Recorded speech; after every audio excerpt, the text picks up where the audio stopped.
One thing though, since Heske has already given her presentation, should she repeat it for the live stream or repeat some parts of it? It was 45 minutes. Okay. No, Heske will be part of the discussion, but not repeating, but you can introduce the. Okay, great. And then for the tech, should this be higher or? Yeah.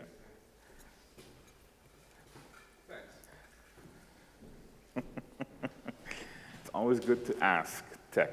Yeah. You touch something and then they're like, no.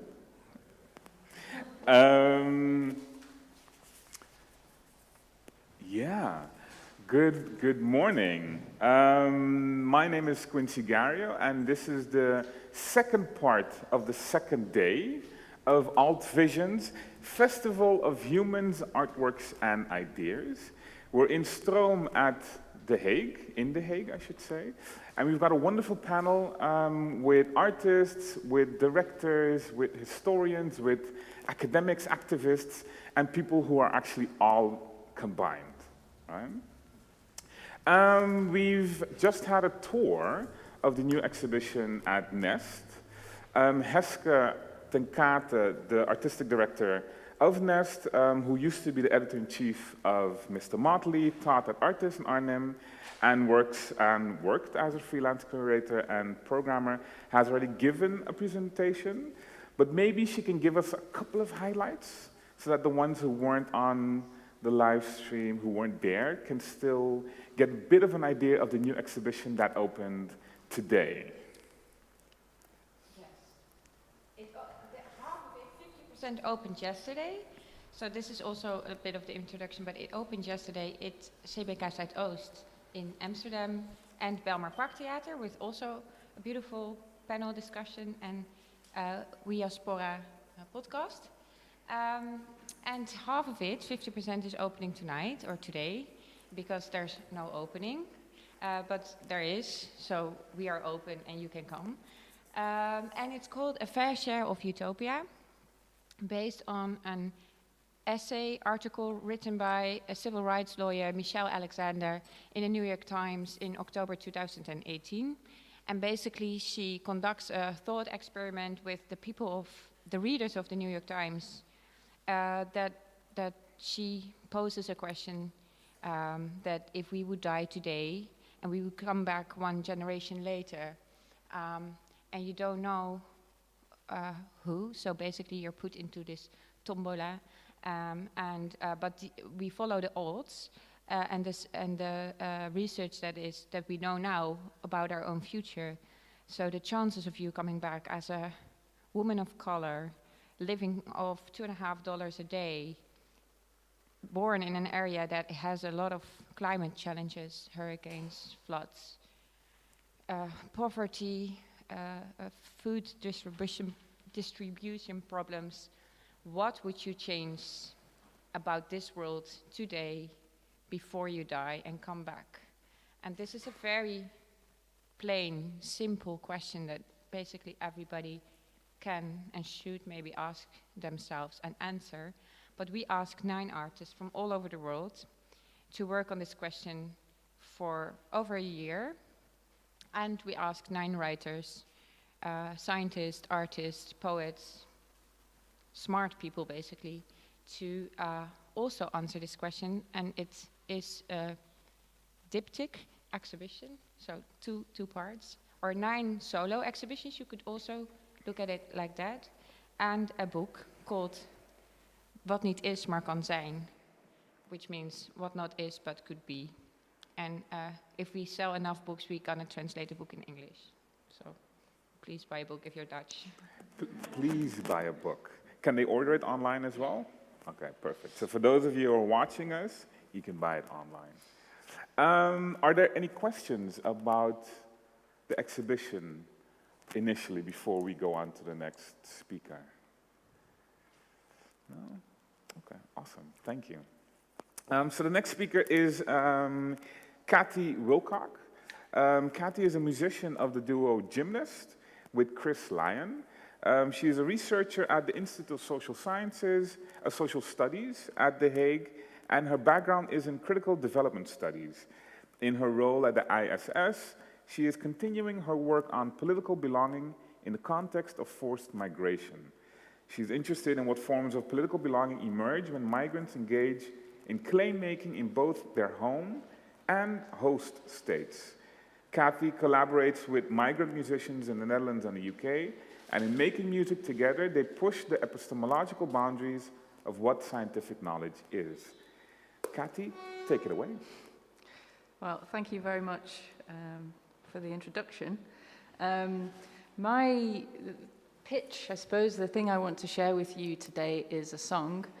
And so I'm going to play the song, but first I want to tell the story a bit behind the song and give you an idea of the hinterland that came before the composition.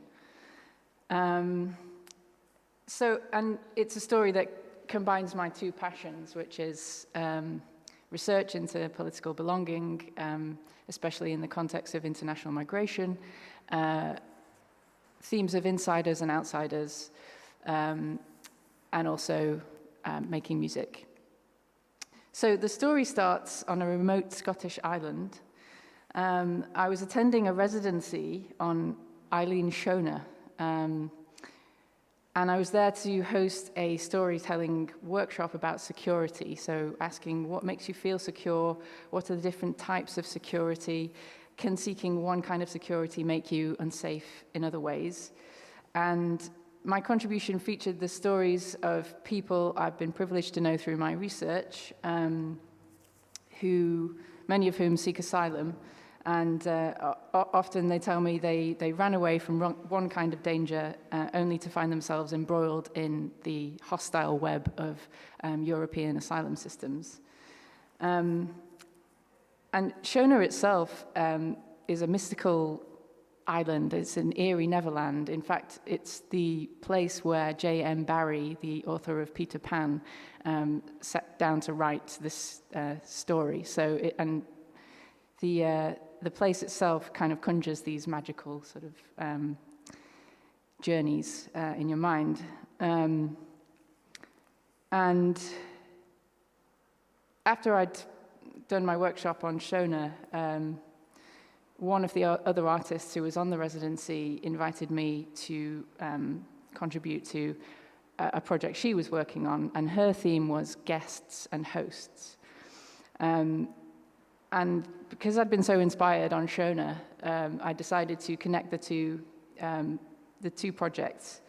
And I organized another event which involved a lot of refugee artists that I know. And there was a spoken word event to reflect on these themes of guests and hosts. And I also had in my mind the themes of security from the thinking that I was doing on Shona. And so inspired by these discussions and performances in both places, I went on to complete two pieces of writing. One was an academic article and another an original song. And both are reflections on the main themes. I was thinking hosts, they have security and safety, whereas those outside are uninvited, kept out in the cold, windows are slamming, and it's down to random chance or accident of birth who's on the outside and who's on the inside, which goes to the veil of ignorance thought experiment of Michelle Alexander was talking about. Hosting in itself is power-laden. You can't ever feel the security of home if you're being hosted. Occupying the role of guest means your presence is conditional, contingent upon your host's welcome. Your right to presence could be withdrawn at any time. And this is not a stable situation. It's unsettling for all concerned. At some point, it becomes something that we all can no longer ignore, something that threatens to upend everything. I should say here now that the song is not a protest song, or it's not a strident piece of of activism. I also didn't write it to be about refugee experiences, but this was my entry point into thinking about experiences of exclusion more broadly. The song is structured around 4 verses, a chorus and a bridge, and each verse presents an outsider identity. These are characters that emerge in the song. And the chorus speaks the words of the privileged and somewhat hypocritically remorseful insiders. The bridge is mostly instrumental with some cello composed by Chris, my partner, and it's an attempt to express the building tension caused by these arbitrarily unequal relationships. The video was made by Chris, my co-writer, and it also looks to some of these themes. It's made from around 9,000 screen grabs from Google Maps, and it presents a mysterious and mystical journey across the earth. The journey itself is geographically logical, beginning in Mongolia and ending next to Rotterdam Central Station, entering Europe via the Danube River. I want to say, I don't have any grand illusions that the song will have impact in any way that's recognizable to social science or even as a piece of activism. I suspect it's not even possible to glean from the lyrics the conceptual hinterland behind the song. Even the best written and most widely listened to songs, they don't have straightforward pathways of influence anyway. Lyrics don't convert directly into audience received messages, and I think it would be quite boring if they did anyway. If a few people have their ears pricked by the song and ask themselves questions they wouldn't have done otherwise, then I would count that as a bonus, if anything. What I can speak confidently about is the impact that the song has had on me as its writer. The process of writing the song as a reflection on the discussions I had on Shona and at the spoken word event I organized, it was a way of learning about the themes I engage with every day in my academic work, and a different way of approaching them. I can't claim to have experienced something epiphanic.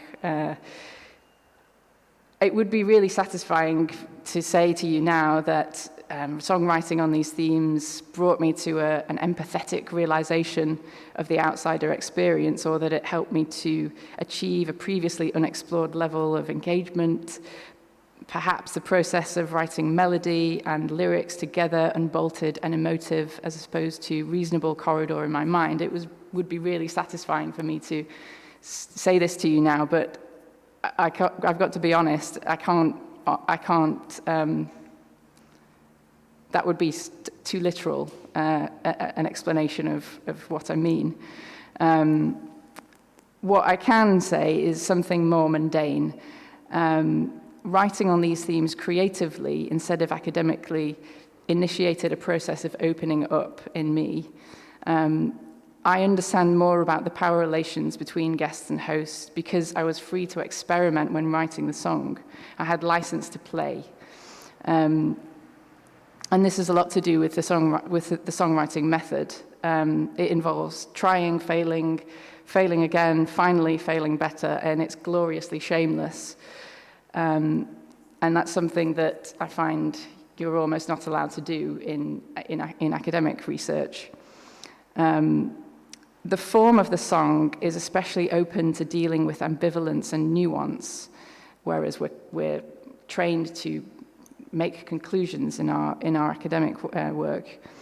I use the different voices and perspectives can be expressed in different sections of the song structure. So the verse tells one side of the story, the chorus tells another. The bridge, I always think of bridges as Odyssean underworlds where discoveries are made and brought back to bear on the main ideas. Different instruments have different voices, they can express different effective positions, and you can do this all at once in the same little segment of time. Melody and rhythm, they can add wryness and tension that clash with lyrical content as much as they can be used to breathe emotion into it. There are always major and minor elements at work in tandem.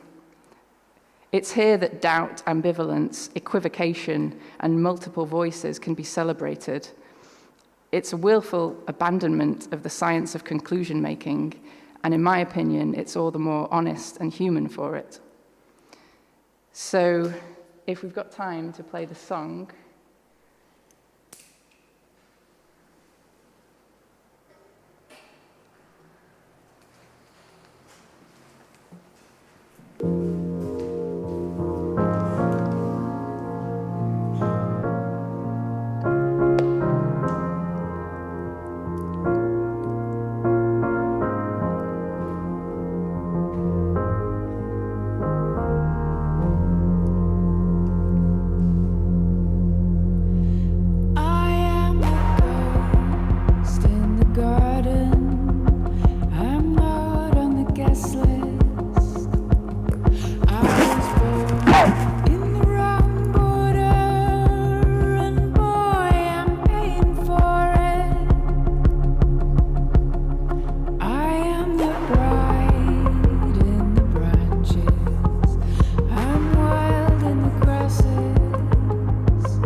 Thank you so much.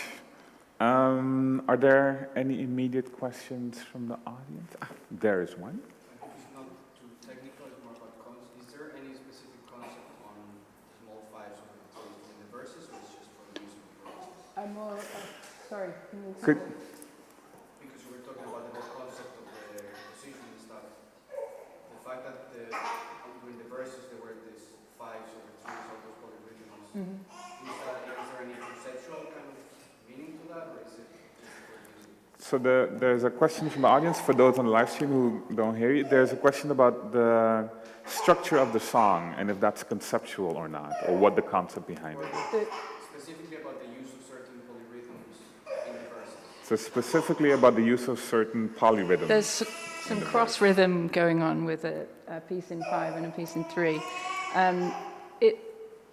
In the sense that I'm trying to express with the palm muted guitar, which is quite frantic, and that's kind of clashing against the way that the chords, the sequence of the chords change in, and it's the song is I'm trying to always capture this kind of haunting feeling that's kind of in the back of your mind all the time, this sort of kind of something anxious that's kind of whirring away, and that's going at a different tempo to the rest of your thoughts, and so that's the palm mute guitar, so kind of just needling, yeah. Awesome. Any more immediate questions, burning questions? Okay, thanks so much, and then we'll come back afterwards and have a richer discussion about the work and about what you're doing. Now I would like to ask Mirjam Braakhuis to give a short pitch presentation. And Mirjam is an activist with Extinction Rebellion, where she is part of the Red Rebels. And she's also a chaplain at the Leger des Heils. Take it away, Mirjam. Okay. Just wait for the presentation. Yeah, thank you. Non-violent, slow and combative. We moved dressed in red during the climate protest of Extinction Rebellion. With our facial expressions, we convey different emotions: love, pride, sadness, and above all, compassion. The red symbolizes the blood that we have in common with all living things. It also appeals to the emotion of humans, which is so vital to make us realize that change is really needed. It is difficult to face the climate crisis in a straightforward way. It hurts to reflect on all current problems that are happening and so many more to come. That is why we come together in unity, compassion, and love. We are the Red Rebels. Well, as you told, my name is Mirjam. I live in Utrecht with my husband, 2 little kids, and I'm working in a social shelter for homeless people. I've been involved with Extinction Rebellion since the start of this year, so it's not that long. I'm guessing everybody has heard of Extinction Rebellion, but maybe it is good to tell just a little thing about Extinction Rebellion, the common things. Let's see if this is working. I guess I have to click just right there. Oh, maybe it's not. Oh yeah, it is on. It's on? Right? Yeah. Point it towards me, okay. All right. Let's check. Now this should be on. Now it works, right? Oh yeah. All right. Okay. Okay. Well, XR is the fastest growing action group in the world that stands up for climate justice through unconventional actions. And I guess mostly we are known because of our non-violent actions of civil disobedience. And this has a profound reason. We are facing a climate and biodiversity crisis, and in the past 30 years, there hasn't been done that much about it. We need action in order to save lives, to save nature, and to save Earth. And Extinction Rebellion has 3 demands. Tell the truth, act now, and go beyond politics. And I will tell shortly something about all three. Hope it's working now. No, still isn't. I don't know if maybe I should. No. Tell the truth. We need government and companies to be honest about the global emergency we are facing. Life on Earth is at stake, and we have been busy denying it for too many years. Please, next slide. Act now. We need governments and companies to act now because we are reaching tipping points in climate change, and we are in the midst of the 6th mass extinction on Earth. We need to reduce our emissions to zero, to move forward to circular agriculture, and stop living at the expense of others and of nature. And go beyond politics. In the past 30 years, politicians haven't brought us any further. So we need a different form, a citizens' assembly, in which ordinary people, randomly selected, go into open dialogue about the serious climate emergency we are facing. And as you can see on these slides I've already showed, Extinction Rebellion is not just about disruptive action. XR turns climate action into a form of art. And within XR, art is really everywhere. It's in the layout of our posters, it's in books and lectures, and materials we are using during actions and performances of all kinds. The art is really, it's a central thing to show that we are angry and determined, but peaceful. And you can see this in all of our art forms. They use friendly colors and images, but they aren't fussy. They are simple, straightforward.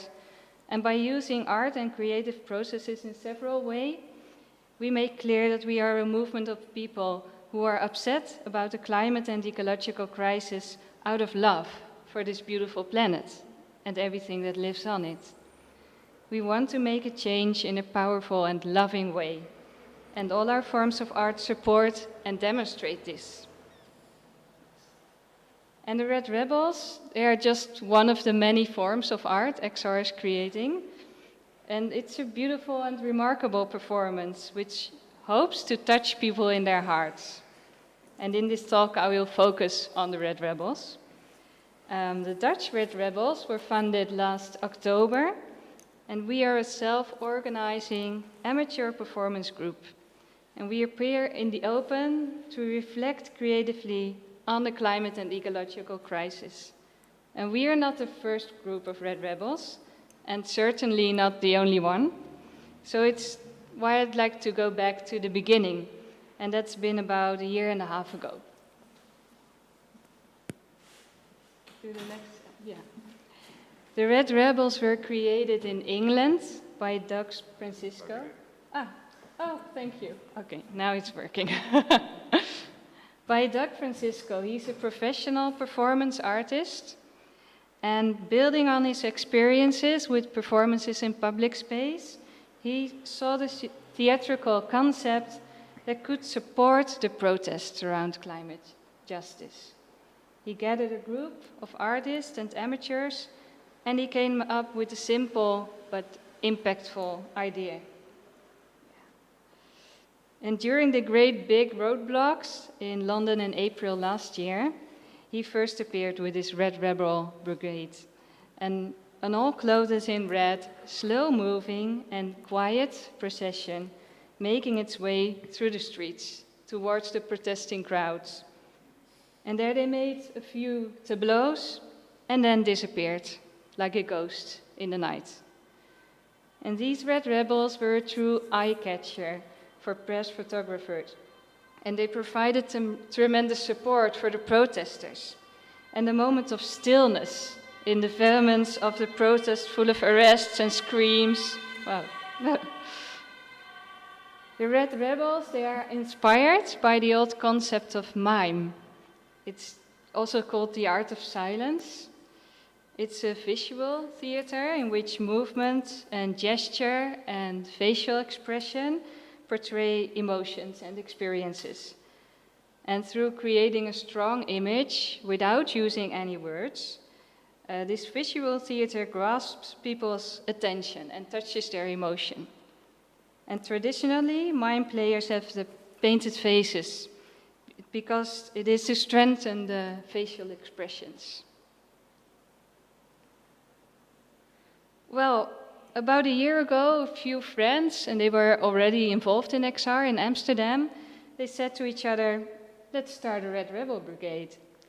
And on the internet, they found all the information they needed. You can find it on YouTube and Facebook, how to make costumes, where to buy the right makeup, which movement to practice. So everybody can find this over there. And soon they formed a group of 15 fellow rebels and started making the first plans for actions. And as with everything in Extinction Rebellion, the Red Rebels are self-organized and self-trained. We are not paid, we are no professional actors. That means that anyone around the world can set up their own Red Rebel collective. And as we are speaking now, I joined in March, and now there are being formed new Red Rebel groups in Deventer, in Breda, so several cities in the Netherlands. The first Red Rebel group was in Amsterdam. And we discovered it was super fun to do and really not very difficult. So here they are. I wasn't involved at this point, but this is their first action, the Red Rebels in October, supporting the demonstration at Schiphol. Maybe you've heard about this. And as you can see, during this first action as Red Rebels in the Netherlands, they made a huge impact. The contrast between these silent, mystical figures and the solid and harsh military police at Schiphol, it's really striking. And you can see the steadfastness of the Red Rebels, pleading in silence for recovery of our planet, and at the same time you can feel the compassion expressed for all those beings who are suffering through the climate and ecological crisis. And especially this tension of compassion and love, the expression of compassion and love makes such a strong contrast with this harsh military police. And it touches you. And after this, we've done a number of demonstrations. And as you can see over there, we are not always in red. Sometimes we appear as black rebels to show the horrible effects of oil pollution on animals. And other times we appear as blue rebels to show the amazing power of water, which is life-giving, but also it can be destroying through the rise of sea levels. And at this moment, there are red rebels all around the world. And these are just a few images of actions on every corner of the planet. And there's, of course, one important question, because what is it really about? I've said a lot of things, but then I want to say, what's the core that the red rebels are about? It's the red, it symbolizes the blood that we all share, all living beings, and it stands for alarm. Because of the alarming phase of climate change and mass extinction we are finding ourselves in. And seeing the red rebels lets the spectator feel the emotional depth of what is happening to our world. And we are confronted every day with these huge problems in the news, in conversations, in science, and we can understand it rationally, but it's the emotional connection that provides the foundation for direct action. And with our presence as Red Rebels, we open this space. The grief we feel for the loss of human and non-human beings, the compassion for all who are affected through climate change. And we also, a part of this compassion for the suffering, we also bring love and joy and courage, because we also want to celebrate life. So that's what we are doing, what we want to do with Extinction Rebellion, to celebrate and rebel for life. As Red Rebels, we work as one and move as one, to show that we are all connected, that you are not alone, and together we can make a difference. I hope I'm not sure how to play this. It's a short video of the action in Schiphol. I hope it works.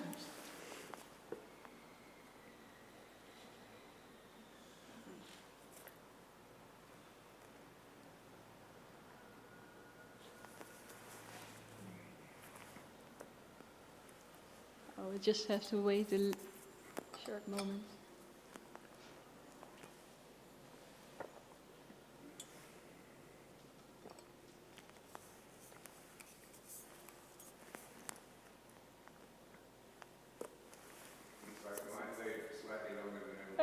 Yeah, I guess so. It's just a little less than a minute. Yeah. Well, maybe while waiting, I can.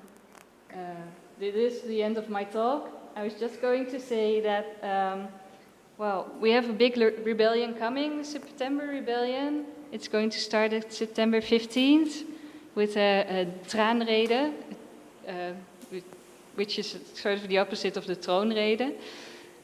It's also a performance, artistic performance. So it's good to check this out. It will be on Facebook or somewhere. And then September 18th to 21st, we have the big September rebellion in Amsterdam with lots of actions and demonstrations. And you are all welcome to join.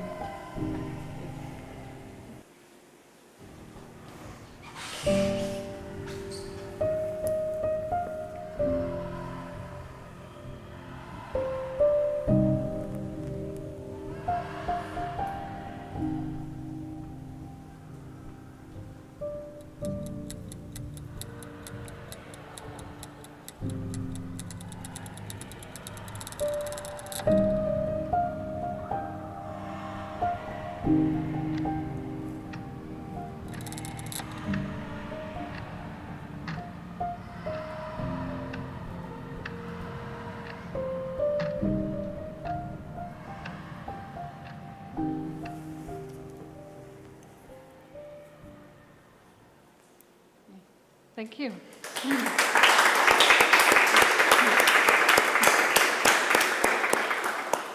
Thank you. Are there any burning immediate questions for Miriam? Thank you. And then next up is Miriam Meissner, another Miriam. And Miriam is a cultural sociologist at Maastricht University who works on lifestyle minimalism with an ecological agenda. Yes. Take it away. Thank you very much. So I have this weird tendency to always point at the screen instead of the computer with this. Tell me if it happens, or you can laugh at me, whatever you like. So we've seen a very artistic presentation so far, and I feel very inspired. My presentation is not about art in the strict sense, but rather about lifestyle. And my research is motivated by what I see as a paradox. Not only I see this as a paradox, but also two political scientists who have published that much earlier than I even started to think about that. And this is a long quote, but what they are basically saying is how come that we have so many innovative ideas, ecological modernization agendas, progressive social movements such as Extinction Rebellion, but at the same time we somehow do not manage to change the economic system that we live in, and we even discuss it very rarely, in particular, of course, in politics. That's what they are referring to. I'm going to give you an example of that, and then I'm going to move on to my lifestyle. So, on the one hand, we have a very prestigious, internationally funded research and policy body, the Intergovernmental Science Policy Platform on Biodiversity and Ecosystem Services, who is telling policymakers, but also the general public in its recent press release, that a key element of a more sustainable future policies is the evolution of global financial and economic systems to build a global sustainable economy, steering away, and that is maybe the most important part of this quote, steering away from the current limited paradigm of economic growth. So that is a very consensus-based sort of scientific body. It's not some sort of radical think tank or something. Then we have an NGO that is basically telling us something about the strategy that we have so far in most countries pursued in order to deal with the ecological crises that we're facing right now, which is that we keep on pursuing economic growth, but at the same time we try through technology such as carbon capture or recycling to basically decouple its bad environmental impacts. And what this report is basically telling us is that it's quite clear that there's no empirical evidence supporting the existence of this effect, this decoupling of economic growth from environmental pressures, or anywhere near the scale needed to deal with environmental breakdown. And then it continues to say, but also and perhaps importantly, more importantly, such decoupling also appears to be unlikely in the future. So basically what this report by this NGO is telling us is that we are pretty much on the wrong path with our current sustainability strategy pursued in most countries, most societies of our time.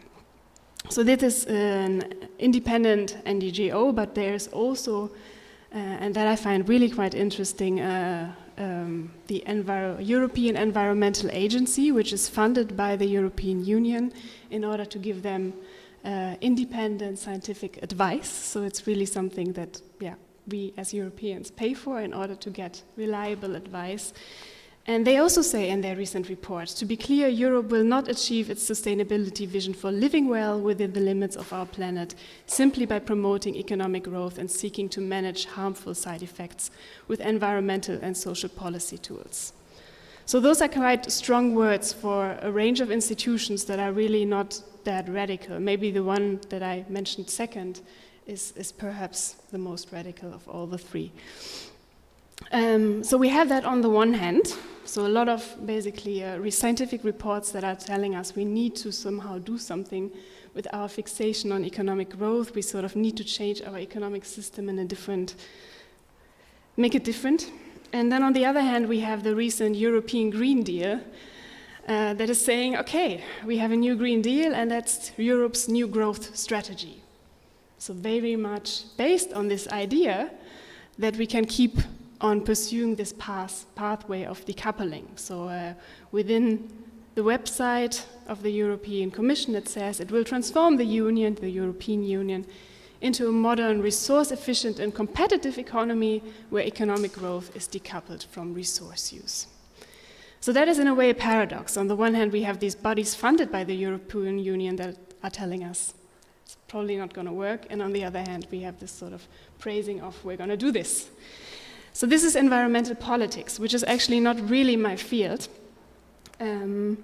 So I want to see, and I believe that there's a similar paradox happening in contemporary lifestyles, everyday lifestyles, and that is very much more my area of expertise as a cultural sociologist. And I've chosen one particular lifestyle phenomenon that is quite prominent at the moment that interests me in that context. And that is minimalist lifestyles. It's a very broad phenomenon. I also don't want to argue that minimalism is something that as such is so new. There have been various movements, minimalist movements in history and also of course in art. But what I am referring to when I'm saying minimalist lifestyles, then I mean all these narratives that are currently around in popular culture and also maybe advocates of a lifestyle that basically lament a world of too much consumption, too much clutter, declutter your house, too much stress, too much busyness, too much distraction through social media. And in order to encounter that, they basically practice and advocate the reduction of these different things, consumption and belongings, so here comes the decluttering, labor and competition, so work less, try to sort of live with a minimum and therefore also reduce your work, and that's of course something that is only available to a certain privileged group of society. Distraction and commitments, so go on a digital diet and these kind of things. And they're proposing techniques of selection and focus on the important things. So they help people to somehow do that. That's at least what the narratives do. And what I'm doing basically in my work is I'm analyzing the sort of, influencing narratives. in these lifestyles. So those are just a few books that I've acquired, which is quite funny. I'm researching minimalism, but my bookshelf is becoming very maximalist. And here you can see just some book titles. Busy, How to Thrive in a World of Too Much. Or Magic Cleaning, Marie Kondo, you might be familiar with that one. Or The No Spend Year, so trying to spend very little in 1 year. Or Curation, How to Live in a World of Excess. So those are different books. And I'm also doing some interviews with people who practice that and implement that in their actual lifestyles. And I'm also doing some online ethnography in the multiple online forums that exist on these lifestyles. So here you can just see a few Facebook groups on that topic and the kind of pictures that they share, their decluttered wardrobes or their techniques of storing their plates in the cupboard. And maybe it gives us also an indication of the fact that this is actually, well, a phenomenon that is really moving. Well, it's still a niche phenomenon, but it is quite prominent. I mean, the biggest group that I've found has more than 180,000 members, and that's just one of many groups. So what do I find so paradoxical about this lifestyle minimalism? Well, on the one hand, again, I think it's quite inspiring about those minimalist initiatives that they are actually praising what within maybe degrowth, so the opposite of growth, scholarship and activism, would be called a sufficiency lifestyle, so living with less that can nonetheless make us happy. And here's just one minimalist, Fumio Sasaki, who really defines minimalism as reducing our necessary items to the absolute minimum and doing away with excess so that we can focus on the truly important things to us. So what a journalist working at Maastricht University has put into nice words, better than I can do it, is interestingly, minimalism seems to have managed what decades of the green movement have not, which is making having less stuff cool. So this idea of, we all need to consume less usually is portrayed as a sacrifice. Now it's maybe becoming cool. So that is, for me, a kind of potentially progressive movement, even though it is probably still practiced not by all groups in society, but by a particular demographic. I also find it quite interesting from a sort of post-growth, degrowth perspective that they are also questioning our societal focus on work. This is a quote from one of the respondents to my online ethnography, who says that part for her in this minimalism, part of what attracts her to this minimalism is the defiance against how I was raised, which was very much about consumerism. And the last part is that I don't want to work myself to death. The more I purchase, the longer I have to be an employee. So I think here is very much this idea that we also find in degrowth, that if we maybe consume less, we can also enjoy more free time and use this time for caring for each other, for vulnerable groups, which I think is also quite nice. Again, it's something that is currently only available to an elite that can actually still make ends meet when reducing their labor. And this is a rather long quote. I know that usually you shouldn't do that if you want to make a nice PowerPoint presentation. But I thought I found it worth reading it out because it's a lifestyle book that is really best-selling. It's really much moving into the mainstream. But if you read this quote, you might actually think, okay, this is almost activists. So I'm going to read it out. Advertisers, corporations, and politicians like to define us as consumers. By encouraging us to buy as much as possible, they succeed in lining their pockets, growing their profits, and getting re-elected. Where does that leave us? Working long hours at jobs we don't like, to pay for things we don't need, putting in overtime to purchase items that'll be obsolete or out of style in a matter of months, struggling to make credit card payments on stuff that's cluttering up our homes. Breathing polluted air and drinking polluted water so that retailers can fill their shelves with more gizmos and corporate executives can take home bigger bonuses. Something about that doesn't seem quite right. So when I read that, I thought, okay, what we're having here is maybe some sort of left eco-populism, which I don't mean in a negative sense, sort of a popularization of sort of an idea that maybe there's a current power structure that keeps us in a loop of consumption and working and credit payments and debt that is maybe not good and that it needs to be changed, so that we need to somehow change something systematically.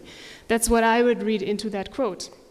But then, on the other hand, it goes on to give us an advice of how we can actually tackle that problem. And that is very much forget about activism. So what the same author, in this case Francine J. in The Joy of Less, tells us is we don't have to protest, boycott, or block the doors of megastraws. In fact, we don't even have to lift a finger, leave the house, or spend an extra moment of our precious time. It's simply a matter of not buying. Whenever we ignore television commercials, breeze by impulse items without a glance, borrow books from the library, mend our clothes instead of replacing them, or resist purchasing the latest electronic gadget, we're committing our own little acts of consumer disobedience. I'm wondering what Extinction Rebellion would say about that. Consumer disobedience. Even though I thought that this quote that I read out before from the same work might very much be politicizing and driving people towards sort of maybe collectivizing and going for a system change, actually the recommendation is very much to tackle the problem as a consumer and alone, as an individual. Confirmed in another book where another author tells us shopping is voting and the decisions that we make every day have an impact. We have our choice to either heal or hurt society. So here again the idea is we can change the world through some consumption. And here is another part that I find quite interesting, where minimalism, I think, also connects a little bit with this trend towards mindfulness that we see a lot in our culture at the moment, which is maybe also strategy to dealing with a lot of pressures. And here one of the authors, in this case Dominique Laureau, tells her readers, shifting the focus to the self acknowledges the importance of concentrating on immediate, direct concerns rather than natural catastrophes or evil and stupidity of the world at large. So the idea here is really, in order to deal with the problems, we need to minimize our consumption, we need to focus on ourselves, we should not think about the problems of the world at large, which I think also has depoliticizing tendency. I mean, I see that on the one hand, we somehow on an individual and psychological scale need to somehow maybe sometimes wind down, but this recommendation to really not focus on the problems of the world at large and instead being mindful, is, I think, also in some sense problematic when it comes to sort of really striving collectively for a change. And then finally, the minimalists, a duo of two minimalists who go on tours praising sort of the benefits of anti-consumption, have a very interesting blog post that interests me, of course, in relation to my research on changing the economy ideally towards some sort of post-growth scenario, in which they basically say, well, you know, we are often accused for the fact that, you know, if everyone stopped being consuming tomorrow, then the economy would crash, right? And then they say, well, yeah, that goes without saying, but that's actually not what we're telling. You know, we're just telling you should be deliberate in your consumption acts. And as a minimalist, I would rather invest in experiences such as travel, indie concerts. So here comes a good chance to maybe acknowledge that if a sustainable lifestyle, an anti-consumption lifestyle, would make our economy crash, then maybe we need to change our economy. That's not the way they are going. Instead, they say, well, no, that's not really what we mean. So they don't really address this bigger issue, which I find interesting. So what I want to say basically is that I see sort of two tendencies that are interesting in the same movement, and sometimes by the same authors. And what is very important for me in my work right now, I'm trained in cultural criticism, is to not do that. Or not just do that, not just practice cultural criticism. So not just say, okay, those movements are maybe practiced by a privileged group and they are not really activist and radical enough. So I don't want to do that alone. I think it's important to say that. But instead, so that's an author by The Guardian that practices maybe a little bit of this, where she basically just says minimalism, another boring product that the wealthy people can buy. And she has a lot of points in her article. I mean, I'm a fan of The Guardian. I like to read The Guardian, and this author has very good arguments against minimalism. But I think that we should maybe not leave it here. So I'm very inspired by the work of Caroline Levin, a cultural theorist, who says that maybe the most effective route towards social change might not be traditional ideology critique, which aims to expose a false or seductive discourse, but rather all politics, including revolutionary political action, will succeed only if it's canny about deploying multiple forms. which forms do we wish to see governing social life then, and which forms of protest or resistance actually succeed at dismantling unjust entrenched arrangements. I'm almost done here. What inspires me so much about this work is that she's basically saying, you know, we can have the same practice and there might be different forms which carry actual affordance towards radical political change, towards maybe systematization, towards the society that we might want to see. And there are other forms that do maybe something opposite. And we need to study those things in order to maybe pick the right forms and foster those and maybe derail the other forms. So if I then encounter something like Marie Kondo, one of the famous minimalists, saying, does it spark joy, which she recommends to people to ask about their possessions once they are decluttering, then I could on the one hand say, okay, this is a hierarchy in these formal terms that maybe has an affordance towards questioning actually consumer needs, and that might therefore be interesting for future ecological politics. But at the same time, it's a very internal focalization. The question is, does it spark joy for me? So that the focus keeps on being on the individual. And that is what I'm trying to do for many of those minimalist narratives, practices, to sort of see, okay, what different affordances towards different directions do they carry? And how could maybe a post-growth or degrowth activism knock on and maybe politicize this minimalism? Okay, last quote by Stuart Hall that inspires me a lot, also a cultural theorist who's basically referring to another political theorist, Antonio Gramsci, who says the whole purpose of what is an organic or historically effective ideology, and he means ideology very much here in the positive sense, a sort of new ideology, is that it articulates into a configuration different subjects, different identities, different projects, different aspirations. So really picking on different forms and putting them into a new political project. It doesn't just reflect, but it constructs unity out of difference. I leave it here. Thanks a lot for listening.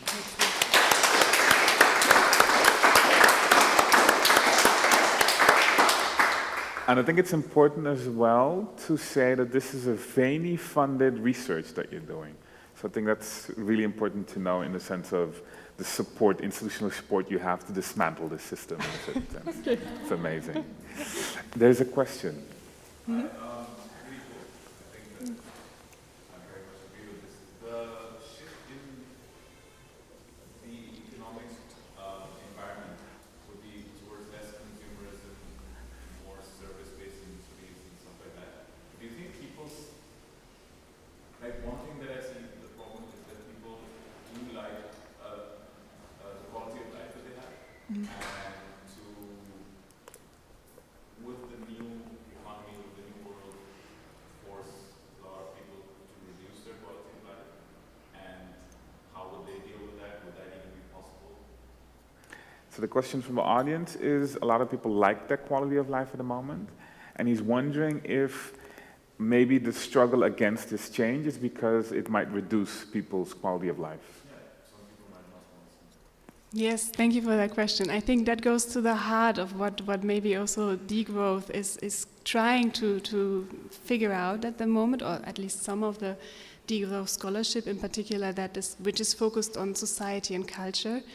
And I think the idea is very much, on the one hand, to say, okay, do people actually like their lives so much? I think for me, this sort of appearance of minimalism indicates that even those groups that we consider very privileged and that are in fact on a global scale very privileged are not completely satisfied, I think, with being very stressed in their lives. And through my online ethnography, I actually also found out that a lot of people practice that in order to deal with burnout, anxiety, depression, so all of these malaises maybe of our nonetheless very privileged maybe part of the world.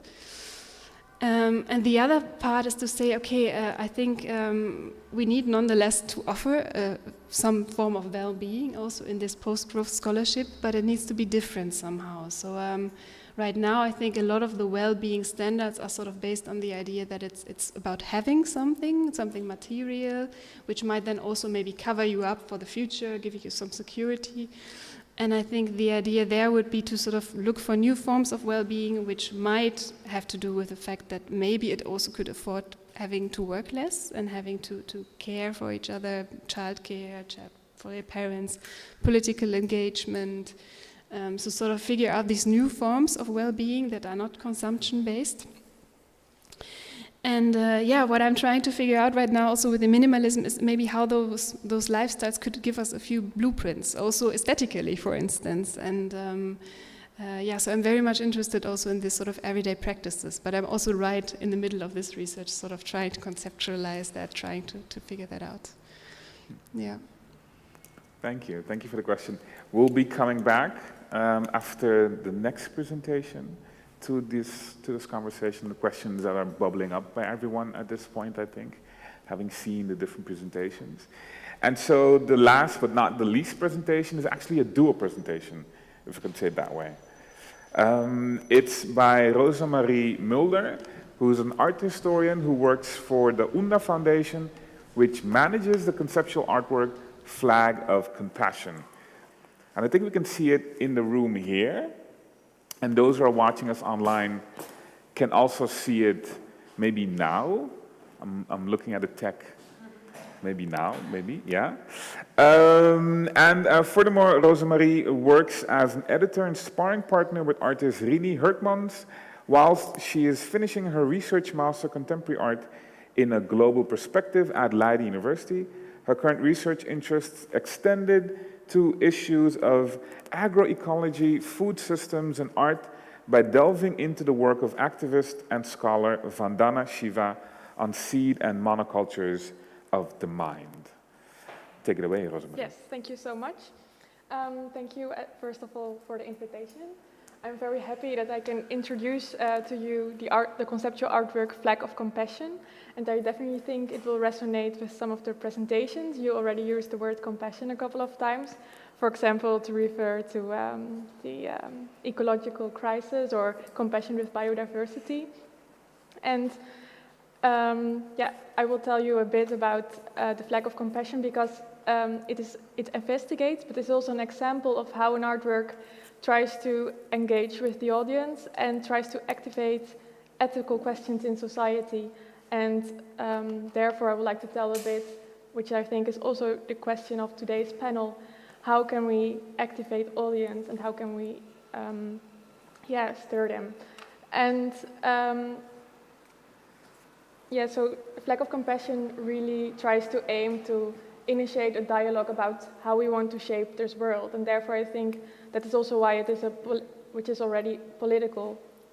And the flag, it is a symbol for everyone, so everyone can use it, which means that it functions independently of cultural, social, religious, or political institutions, but also from background or gender. And because it calls for personal definitions of compassion, it also functions outside the regular flags, the conventions of regular flags.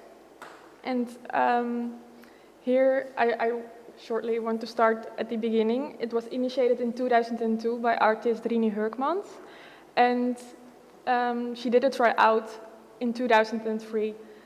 It was used during a demonstration against the war in Iraq, and she didn't necessarily use it to protest against or for the war, but she wanted to show something. She wanted to show compassion. So during that protest, she was overwhelmed by reactions because people didn't recognize it. So she was overwhelmed by all the encounters that it invoked. So people wanted to know, what is this about? So from that moment, she started to develop this artwork. And it became actually really active since 2008. And that is also the moment when the UNDA Foundation came into being, because it is a flag for everyone, so it's important that it's not Rini's flag. So that's why she initiated the UNDA Foundation, because she did not design this flag to propagate compassion, and especially not to propagate her opinion on compassion, but she made it to people think for themselves about compassion, and to actually use this flag to make their opinion seen and heard.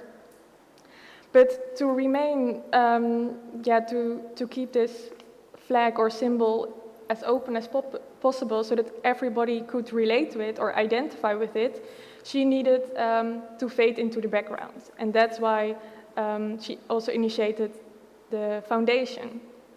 And because it functions separate from the maker, it's also quite unrecognizable as an artwork. And the foundation mainly tries to challenge people to use the flag and to think and act with the flag. And because people need to do that themselves and they need to give meaning to it, the foundation and Rini will both never say what or articulate what compassion means to them, because that would already be a prescriptive statement. So they will also never give a flag to someone. And here you see some different examples.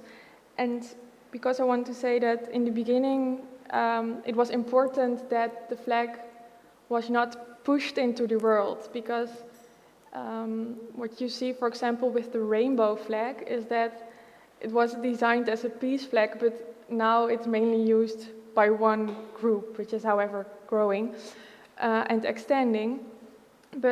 And therefore, there was not, in 2008, they didn't initiate it with promotional videos or a big event, but they decided to build it up slowly, so it's a kind of slow artwork.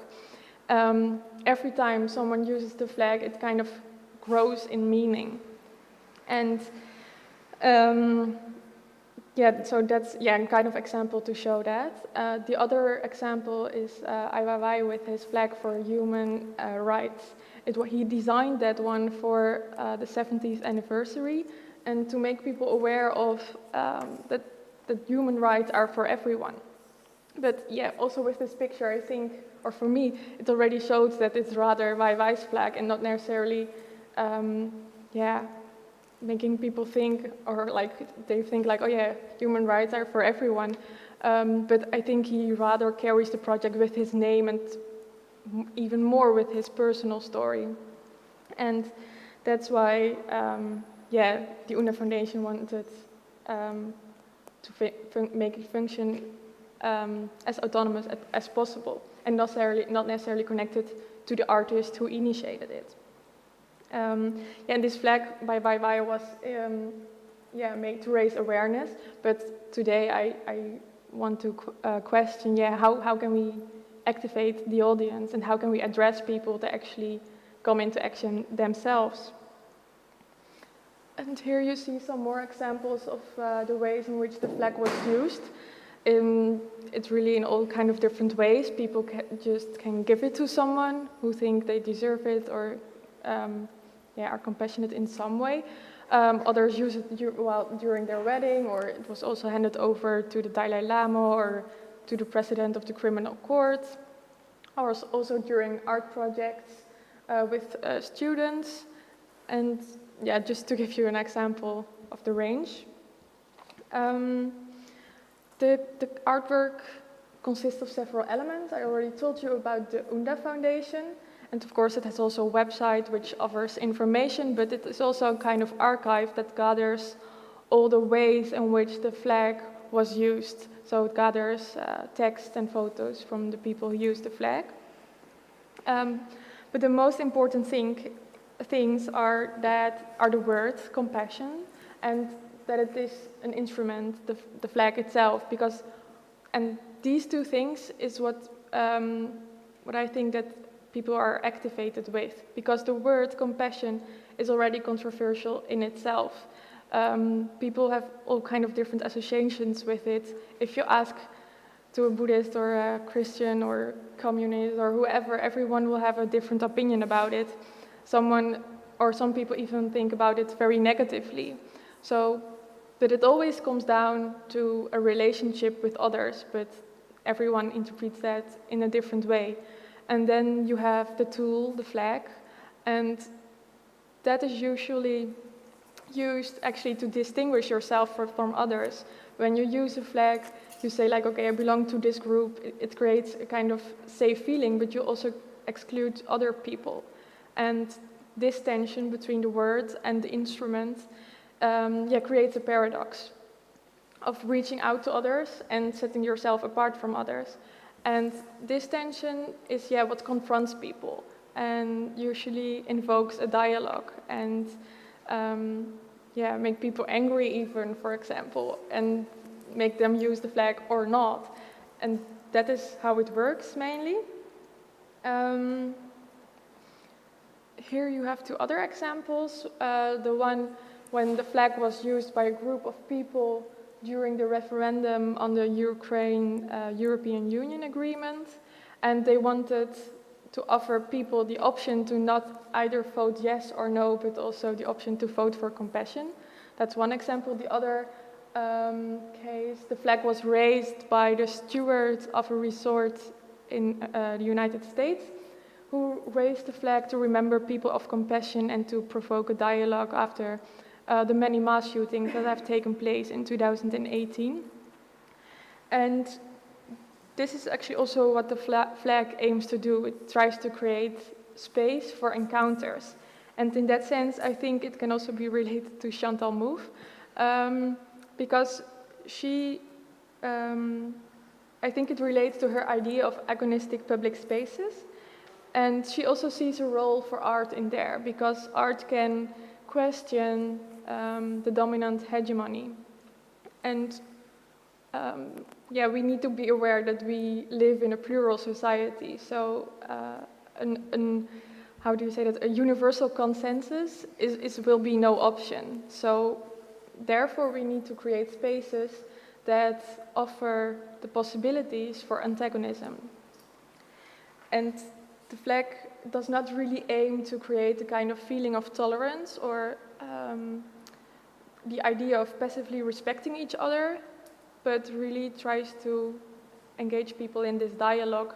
And I think vulnerability is an important aspect in that sense, because first of all, you need vulnerability if you want to open up a dialogue, but people also have a vulnerable position when they use the flag, because the flag has no restrictions, so everyone can use the flag in their own way, which also means that people can use the flag in a way that completely contradicts to your own opinion. So what do you do then if you, yeah, completely confront each other in that sense? And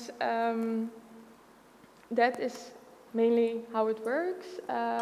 In this way, it really confronts people, and it makes people also resistant, which usually comes with a critical attitude. And this antagonistic condition is really necessary because this disagreement and resistance, that is what stimulates a process of reconsideration and reformulation. And in this way, the flag functions also by interrupting assumptions and challenges people to define and redefine the positions that they have taken. And that was what I wanted to tell you about the flag. And please come to me if you have questions or other notes. Thank you.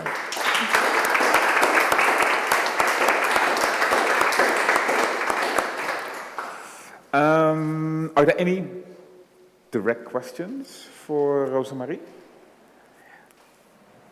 A very cool concept. I wonder, at the last one you said that the instrument creates a paradox and that forces people to reconsider, like if they, I'm assuming that the people who take the flag outside of their organization are not very well versed with compassion, or is the idea of the flag to give them that role, and then they can seek those assumptions in themselves? So there's a question from the audience for those in the live stream, whether the flag is a tool for which people can learn about compassion. Right? Right. So I wanted to ask on both sides. So is it like a resistance? Is it the resistance that offers people to reflect on their views on compassion? And also, if people already have compassion views, that they can use that instrument to spread that view to others? So the double question. So if the flag is a means through which others can then convince other people what compassion is, or that the flag can be a means to discuss the definitions around compassion, right? Yeah, I think it can work in both ways. Sometimes people can use the flag to, get others on their side. Well, and not everyone is resistant. I mean, but sometimes it is. There were discussions or long discussions, and in the end, a group, I think it was the Dutch Horse Artillery or something, and in the end, they decided not to use the flag because they thought the risk was too high that someone would claim or commercialize or whatever, and that would not correspond with their way or their opinion on compassion. So it's I think both. It can be used in so many different ways, and I think, what I said. Sometimes there is this resistant feeling, and sometimes people give it to someone who uses it, and sometimes there are whole groups who use it, and sometimes there's just an individual. So yeah, both. Does that answer your question? Yeah, in this way, so the flag kind of becomes like a political instrument for compassion. Yeah, you can see it in that sense. Yeah, but I think it's already political. If what I said in the beginning, when you talk about how you want to shape this world, how you see the world, in that sense, it's political. But not always political in the strict sense. Sometimes it's used in a religious occasion, and sometimes for festivities, or sometimes to protest with. Yeah. There's a question from online or a personal question? Personal question. Personal question. Well, it's not about what you think of me, but it's... thank you very much, everybody, for those fantastic talks. I wanted to ask a deliberately provocative question, by the way, and I think I'd also be interested to hear from Juliana and Quincy on it themselves. It's something we have to justify even in making this festival, but also something I'm increasingly concerned about as I become more interested, largely thanks to Iliada, in the power of art. But what difference does art make?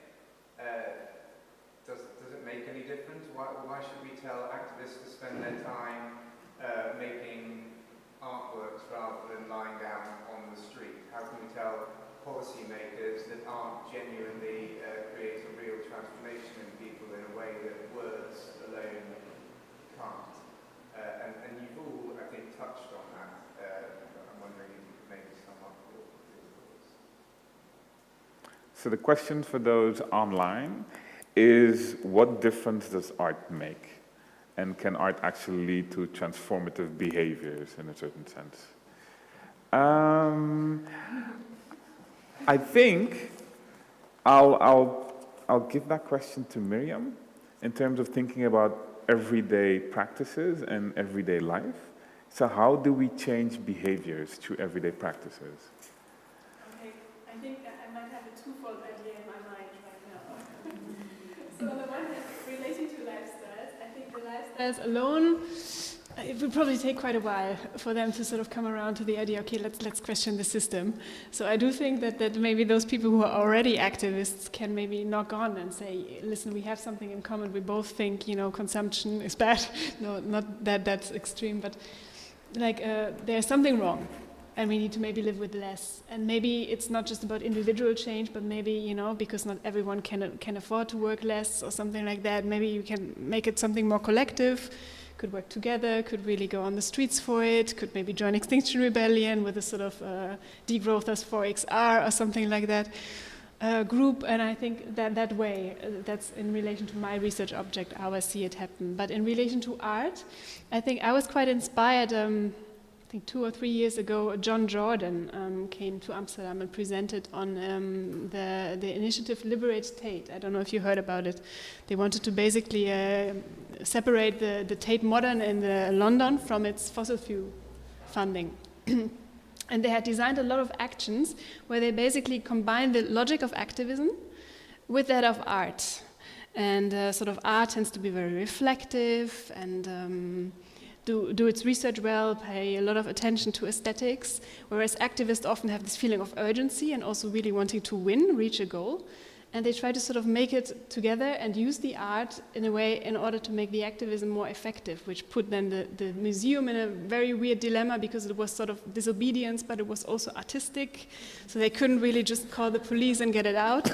So I thought that was a really, really nice idea of combining both. Now, I know that a lot of artists, of course, also resist this notion of being just an instrument for something. And I think that is something that we would maybe have to discuss. But that is one thing that came to my mind, where art makes one difference, and I think it's not the only one, but one example. Yeah. Kathy, what would you say in terms of this instrumentalization of art? I think it's a fascinating question, and I think about this a lot. I'd love to be able to pinpoint something and say, there's the agency of art, but I just don't think it's possible. I think there may have been, I'll stick to talking about music. I think there may have been very, very few examples of songs that have captured the imaginations of the masses and have, changed people's minds. But I think the way that art, the way that music works politically is much more mellifluous. And I would say we need to pay a lot of attention to the agency of a music scene. So the musicians themselves and then everybody who participates in that music scene, especially music fans, because these music scenes can become, they can become venues for political discussion. And there's some kind of engagement with lyrics, but it's not in a direct sense. It's more about building a sense of identity around a certain music genre among a collective of people. I think the emergence of hip hop in the Bronx is a really good example of how a music movement became political without. Whereas if you go searching in the lyrics for specific policy recommendations, then you'll find yourself completely bewildered.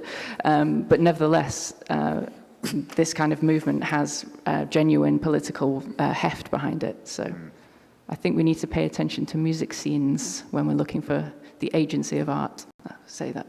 Yeah, I'm thinking as well about the Tillman brothers. Indonesian migrants who came in the 50s and became actually the rock legends and introduced rock and roll to the Netherlands. Also in that sense, what that does, migration of music and the politics that migrate with them. One thing that struck me in what you were saying, Rosemarie, is this notion of that the artwork grows in meaning.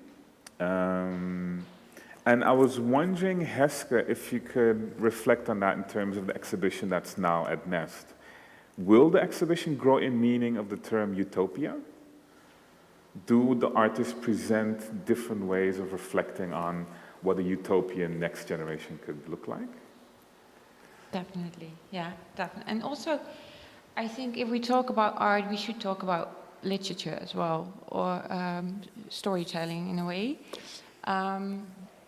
As well as music or musical lyrics,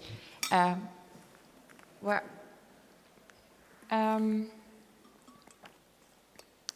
does it grow in meaning, you say? So I have so many questions after all these talks. I'm sorry, like my head is so full, because I also think, like, is it true that artworks cannot really change the course of politics or so? I believe, which might be very naive, but I think it can. And most recently, these K-pop fans that made sure that a whole arena for Trump was empty, even though they don't even have the power yet to vote because they're all 13, 14 years old and they find each other on TikTok, which really shifts dynamics in politics and who's in charge. And I think through art, through culture, in its broadest form, we can connect and living all over the world, be active in a way. You don't even have to be present. And I think it is the same with this question. If we talk about utopia, one thing that art can do more than anything else, and this is why I'm drawn to it, it doesn't pretend to be truthful in a way. It doesn't promise you truth, which is, as far as I know, the only place in our everyday society where there is no expectation of truth. It is a speculative area where you can find each other in this doubt. And I heard it a lot, like compassion, but also to be in doubt, to question yourself and to feel very insecure about your own position in it. I think is ultimately celebrated in art in a way. So, and this is also what this utopian exercise does in a way. It doesn't give you a straight answer on how to look at the future, and it doesn't give you a key to a door that you can open and then everything will be fine, or a manual, or a decluttering your house, a self-help book that is for sale. But it's an open way to be in doubt and to give you signs where you could search, basically.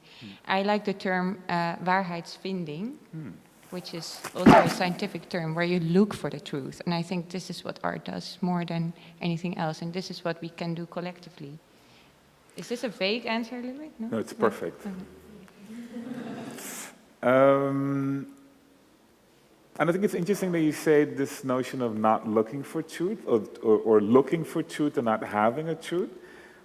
Would you agree with that, Miriam, in terms of Extinction Rebellion? Because you're presenting a truth, right? Of course, one of our three demands is tell the truth. But this is focused on the ecological emergency. So, and I think that it is very important towards policymakers and companies to make this demand, because we've been denying this truth for so long. There are still discussions about, is climate change really happening while we are experiencing the gevolgen? I don't know. We are experiencing it everywhere. But so it's really important to be honest about this, about the emergencies we are seeing. And I guess there are several layers of truth. You know, there are things that are just happening, and you can see them and experience them, and it's important to be honest about this. And then there are other layers of truth which are going deeper about the meaning of life, or what's our purpose in this world. That's more difficult to grasp, and that's something that art can explore and can. I guess the art of Extinction Rebellion is trying to relate those layers of truth with each other, to also grasp this deeper layer of truth through the Red Rebels, and trying to grasp people's attention for, oh my God, we are actually sharing this earth together, we are all connected, and we need to celebrate life and go for this living together. But there are several ways in which you can do this, because there is diversity. So there's not just one truth. Yeah. I think it's very important that we have truth in lawmaking, in justice systems, in climate facts, and so on. But I think art can bring in something different. Just little note. I think there's another question. But before we come to you, first you. No, I just wanted to reflect a little bit on this discussion. Like, I do believe that art Maybe it's good to come here. Yeah.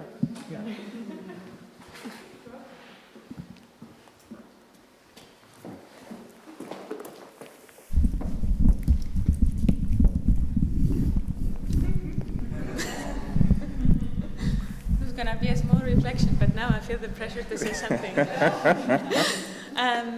I do believe that art has a power to create new imaginaries and to find even speculative ways of how to change the world, or to present new kind of ideas of how we can proceed. But on the other hand, I also think that it doesn't have to remain in the speculative realm. It can really manifest as a practice, as you show perhaps with the Red Rebels, or for example, like how I also try to shape the exhibition here, like for example with the work of Jonas Stahl, it's a lawsuit that's going to take place for real, to collectivize Facebook, for example, to make it more democratic, to belong to everybody. So, or for example with the work of Ivan Kanot, like for the ones that you were here yesterday, and if you heard her speech, she really does concretely work to change the world and the communities that she works with. So it extends the speculative. It really goes into rooted, deep reality to change things from the roots up. So yeah, I also just wanted to mention that, or for example with my work, create assemblies where people can really discuss politics. So I really believe that art has the power to change attitudes. To go back to your question, Tim, that it's a concrete tool for us to use to really be activists, and because we're protected under the term of art as activists, then you can maybe extend a step further. Yeah, or, well, you know about it also, so A little bit. maybe we should hear a little bit your experience too, Quincy. No, Thank you. I'm facilitating today. Thank you for the reflection, Iliada. You had a question. Well, I also wanted to say something about this. It's about something Ivanka said yesterday related to the art can make change. The speaker's corner. So Ivanka yesterday said something that I've also been thinking for a while, that art, when people usually approach art, they want to understand it. And art has something to it that it's kind of true automatically. Like, in a way, like when you listen to lyrics, or when you see a movie, or when you're reading a book, I think there's something subconscious that is like, wow, something did this, so it must actually be true. And that, I think, is very powerful, and it also brings us a lot of responsibility as artists. So, okay, everything we do is going to have a very powerful message. So we can use it to shape things, and it can be as simple things, I don't know, teenagers that listen to Rage Against the Machine, to put an example, they will probably end up with certain political ideas that or people that listen to Bob Marley will also have certain political ideals that maybe people that listen to other kinds of music won't have. So I really believe that art has that possibility to change things if used in the right way. Well, no, well, I mean, it will have that power, and then it's our responsibility to use it, to change things, maybe. That's... Thank you. I had a question also, but maybe... Oh, what's the question? The question is it's related to degrowth and art.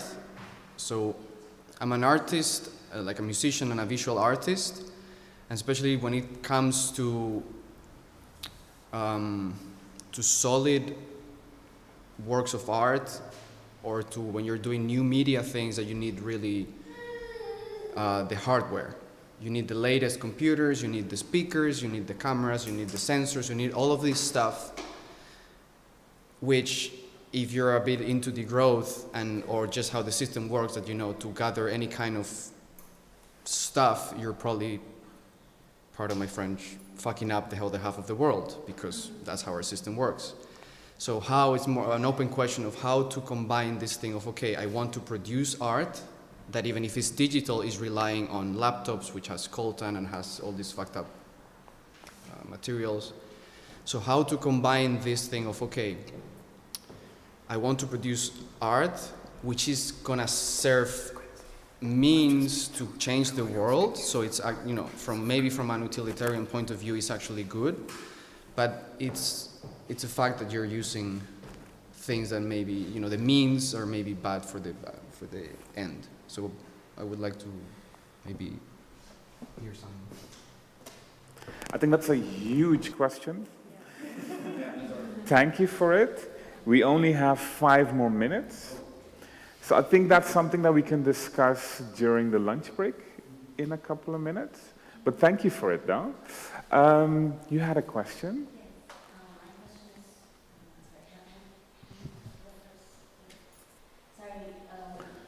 The Utopian project. Hesker. Yeah. When you said that you asked artists to imagine what it would be like to be a woman of color who lived in poverty with facing threat of climate change, did you also include artists who don't have to imagine that because that's their reality? And I think this goes into like the question of when we say people make or consume art, what kind of people do we have in mind and how can we make it more inclusive? So the question was whether the artists involved in the show actually come from the realities that they're speaking to. Mm-hmm. Yeah, why are you asking artists to imagine it when there's artists who are actually living that reality? So why are we asking artists to imagine a certain reality while there are artists who are already living that reality? And the second part of the question? And I think that also speaks to the inclusiveness. Like when we say how people consume or use or think about art, what kind of people are we actually imagining in our mind? So who's the audience that we expect to see in these shows?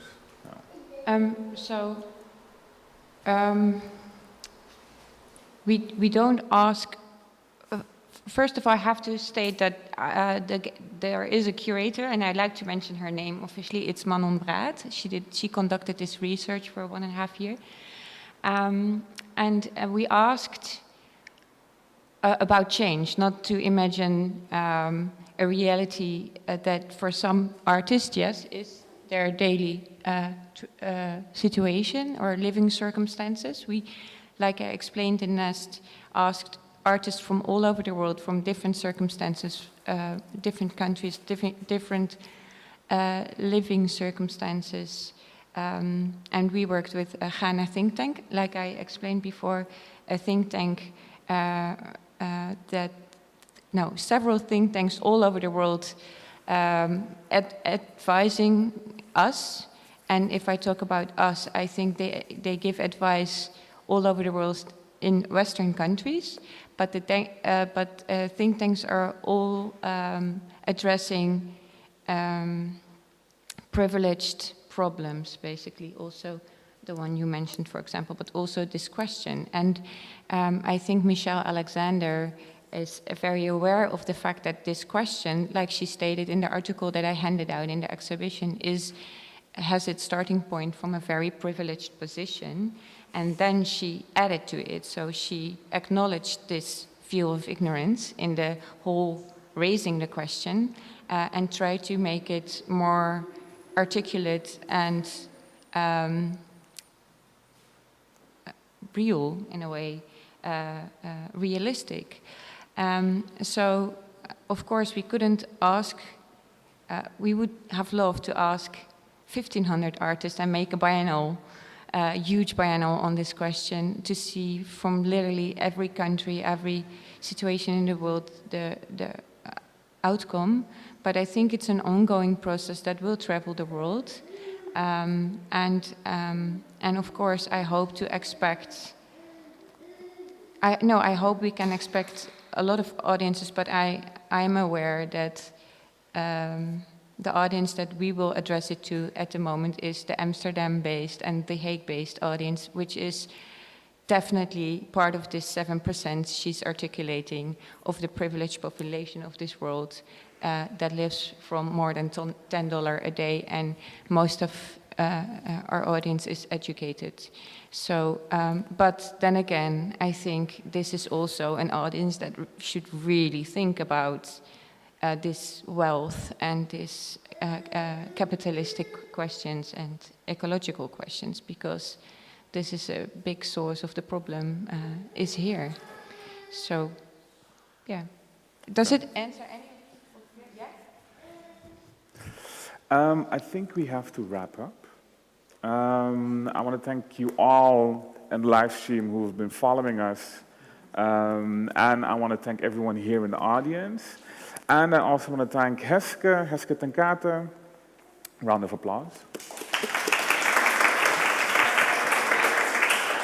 Kathy Wilcock.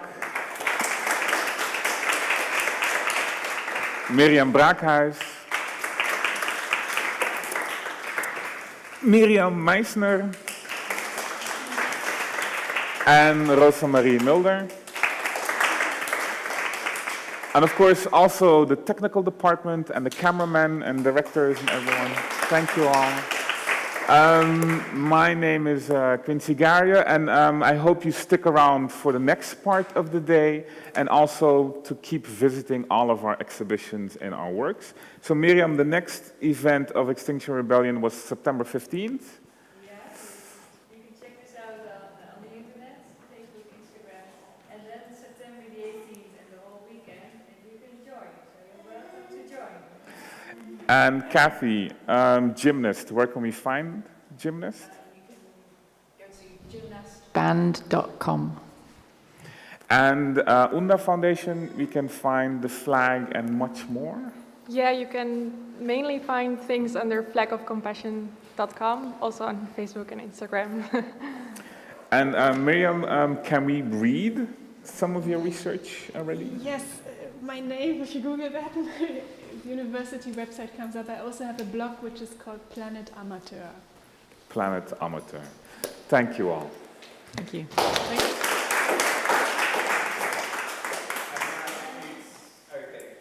And then yesterday we have our wonderful Tom from the Boston Brothers to say something about the food we're going to use today. Hi everyone.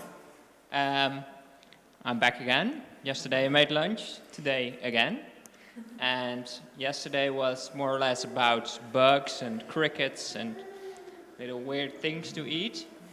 And today we're going to take that a little bit, not really further, but it's more about species that are unwanted today in the menu of the lunch. And you can think about things like a stinging nettle, which is like a weed, but it's also very tasty. And we've used it in the cheese from Ketelbos, goat's cheese, and it's combined in a sandwich with smoked goose breast, which is shot at the local airport because it's a nuance there. So we try to use the things that are actually unwanted and make something very nice of it. And so we have that sandwich. We also have a pita gyros from jackfruit, so it's a vegan gyros. I've made a little pea soup with the leftover stalks of the basil from yesterday as a flavoring from the soup, because we don't like to waste stuff. And we've got a selection of really Dutch bitter balls, but with all kinds of interesting fillings. So the geese is there again, and we've got fish, the fish that are normally thrown back in the sea, in the fisheries. They make like the bitter balls from it, so we're going to serve those. We've got a jackfruit bitter ball as well, and a vegan parmesan bitter ball. So I would say enjoy, and thank you very much.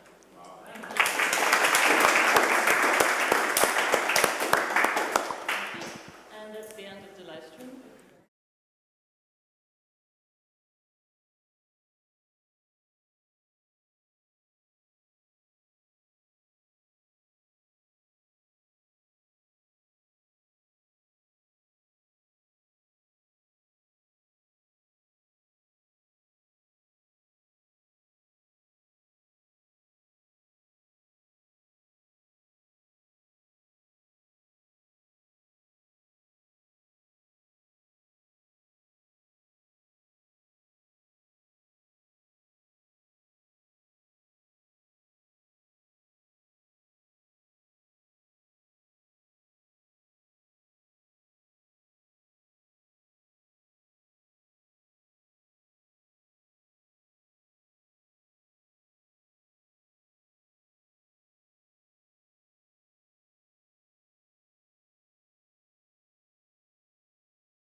Oh,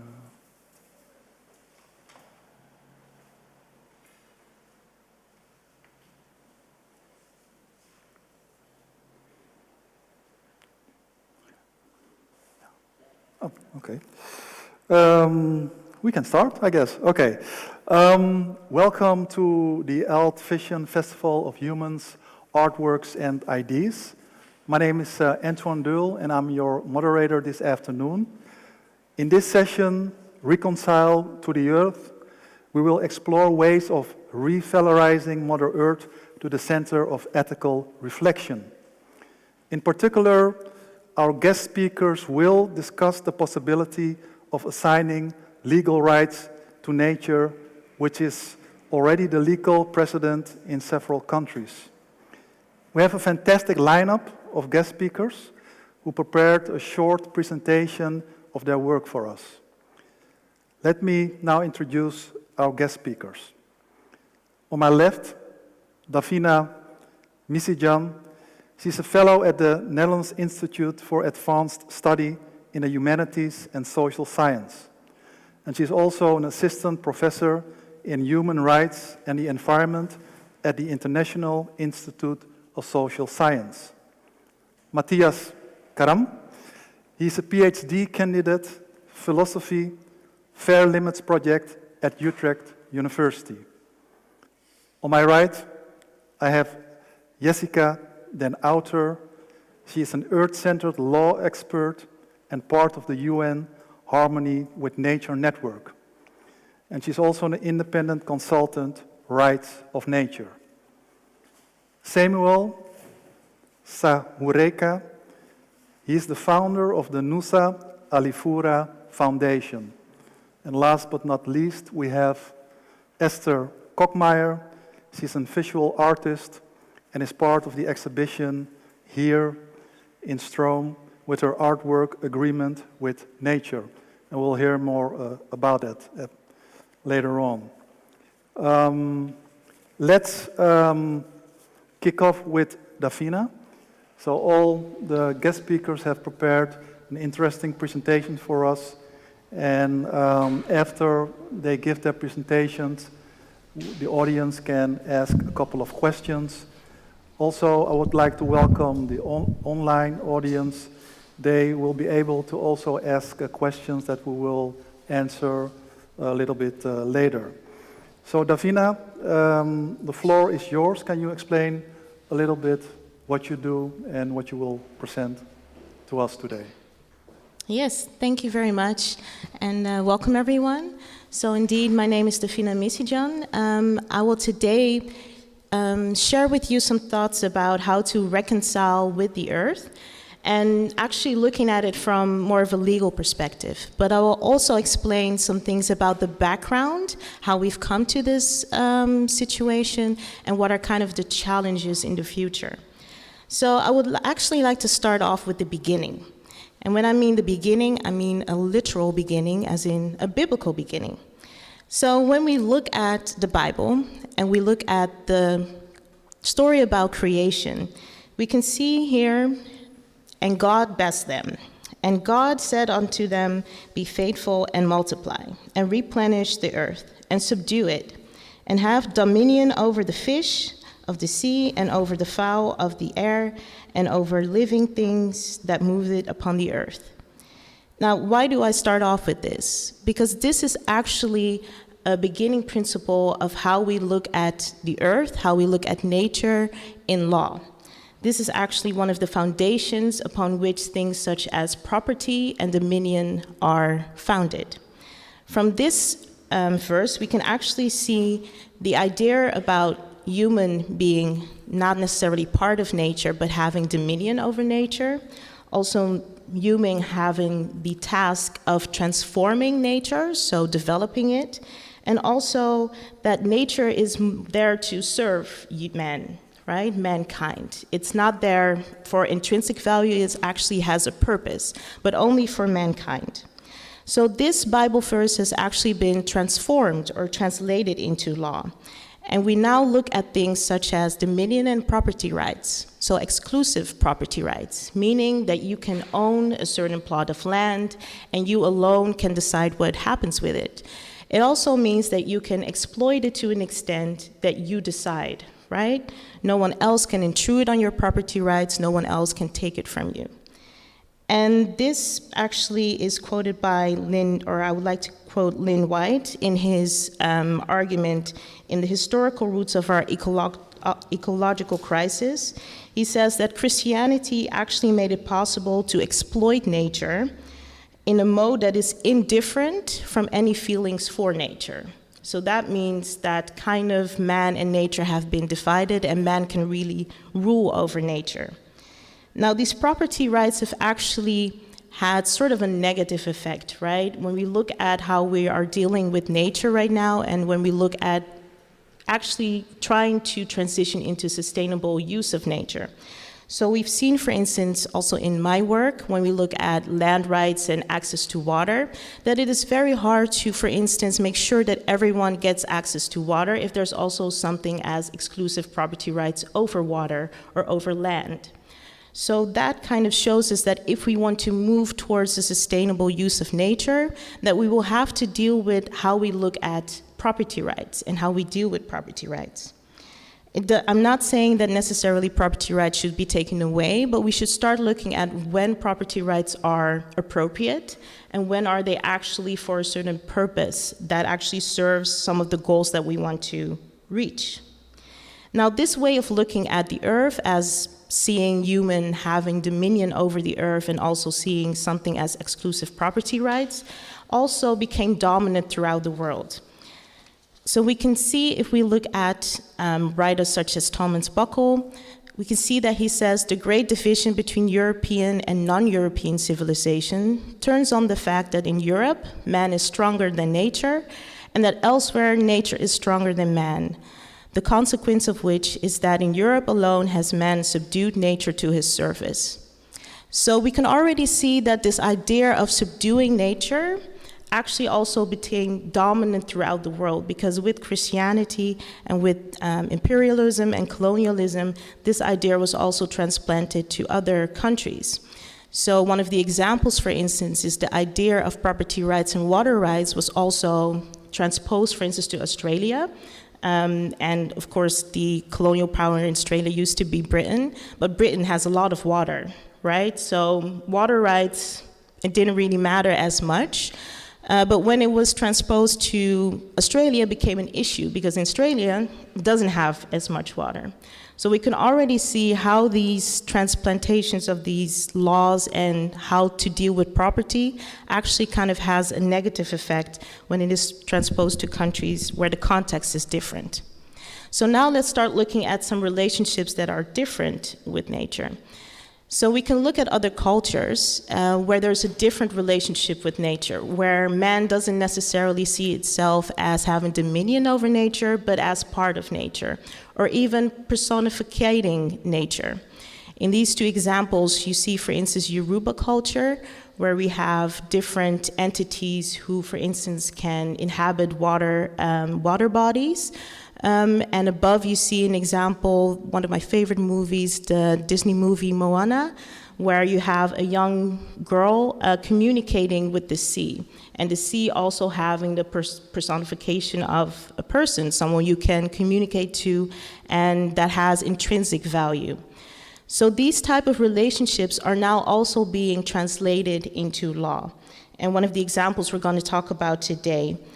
But what I also want to point out is that one of the challenges that we've seen in looking at these other relationships with nature is that we often assumed that, okay, if these societies have this relationship with nature, it kind of means that they leave nature alone, or that there's no real development taking place.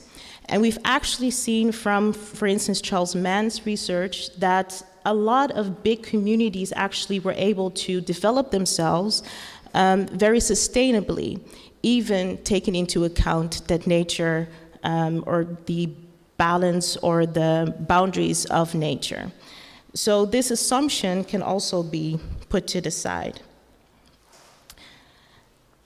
what we also see is that land can be seen as more than just land. So one of the cases, the legal cases that we've seen a couple of years ago in relation to Suriname, for instance, talks about how land not only occupies nature, but also occupies culture. So again, making the connection between nature not just being something in and of itself, but actually being intrinsic to the identity of humans. Now, some of the interesting ways in which the relationship between nature, or these other relationships between nature that has been translated into law, we can see one of the examples in New Zealand, which my colleague will talk more about, and that concerns the Whanganui River in New Zealand, where they actually explain that they have looked for an approximation in law, so a way of using the law in a way that is similar to their perspective, and that approximation or that traditional or that model that they found in law is actually to use legal personhood.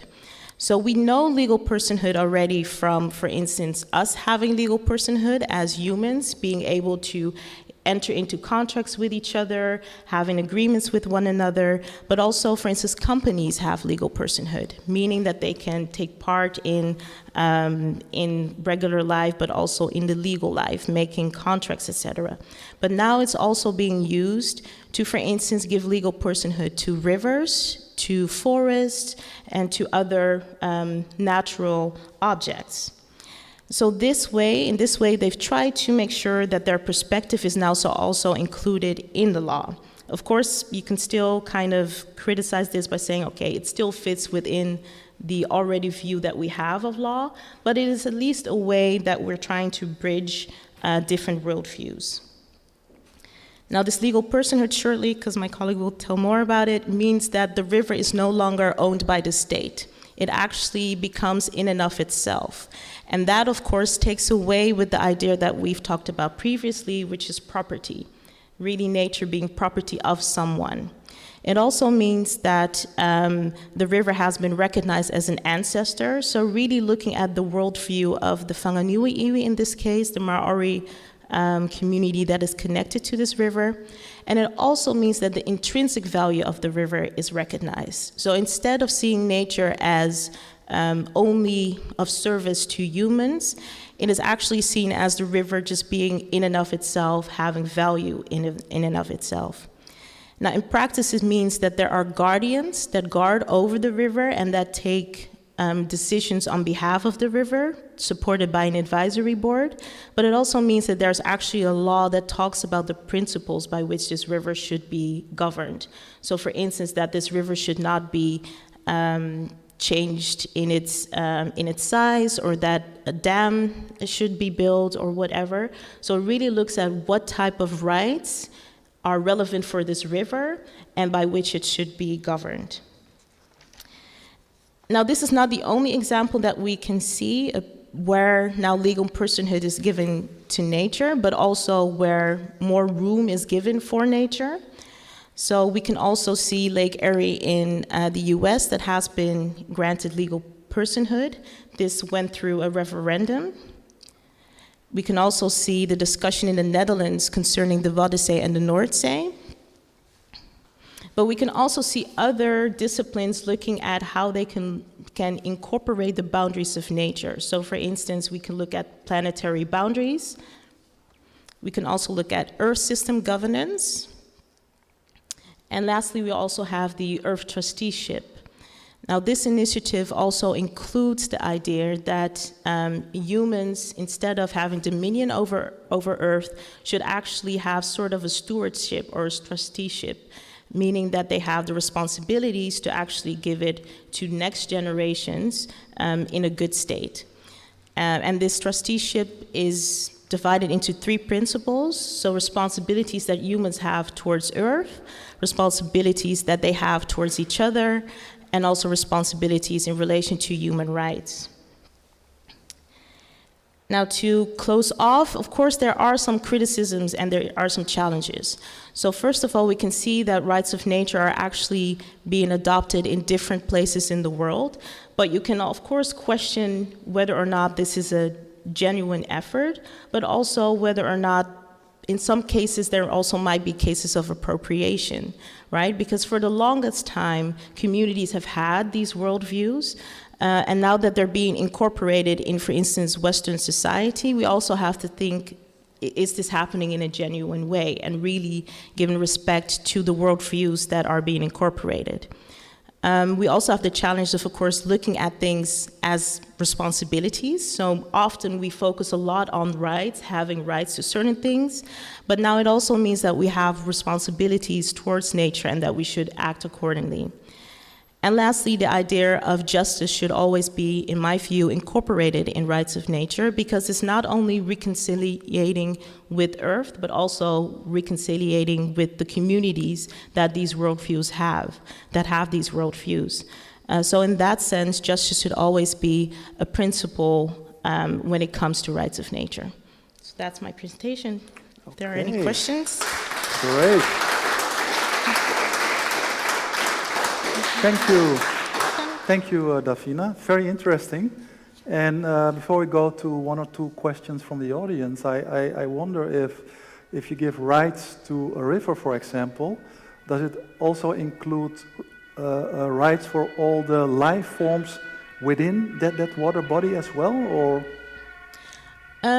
There are examples of rights being given to animals, for instance. So we have monkeys who, for instance, have had rights. But when it comes to rights of the river, if I'm not mistaken, it's only the river itself, not necessarily the animals in or living beside the river. Okay, interesting. So are there any questions? Yes?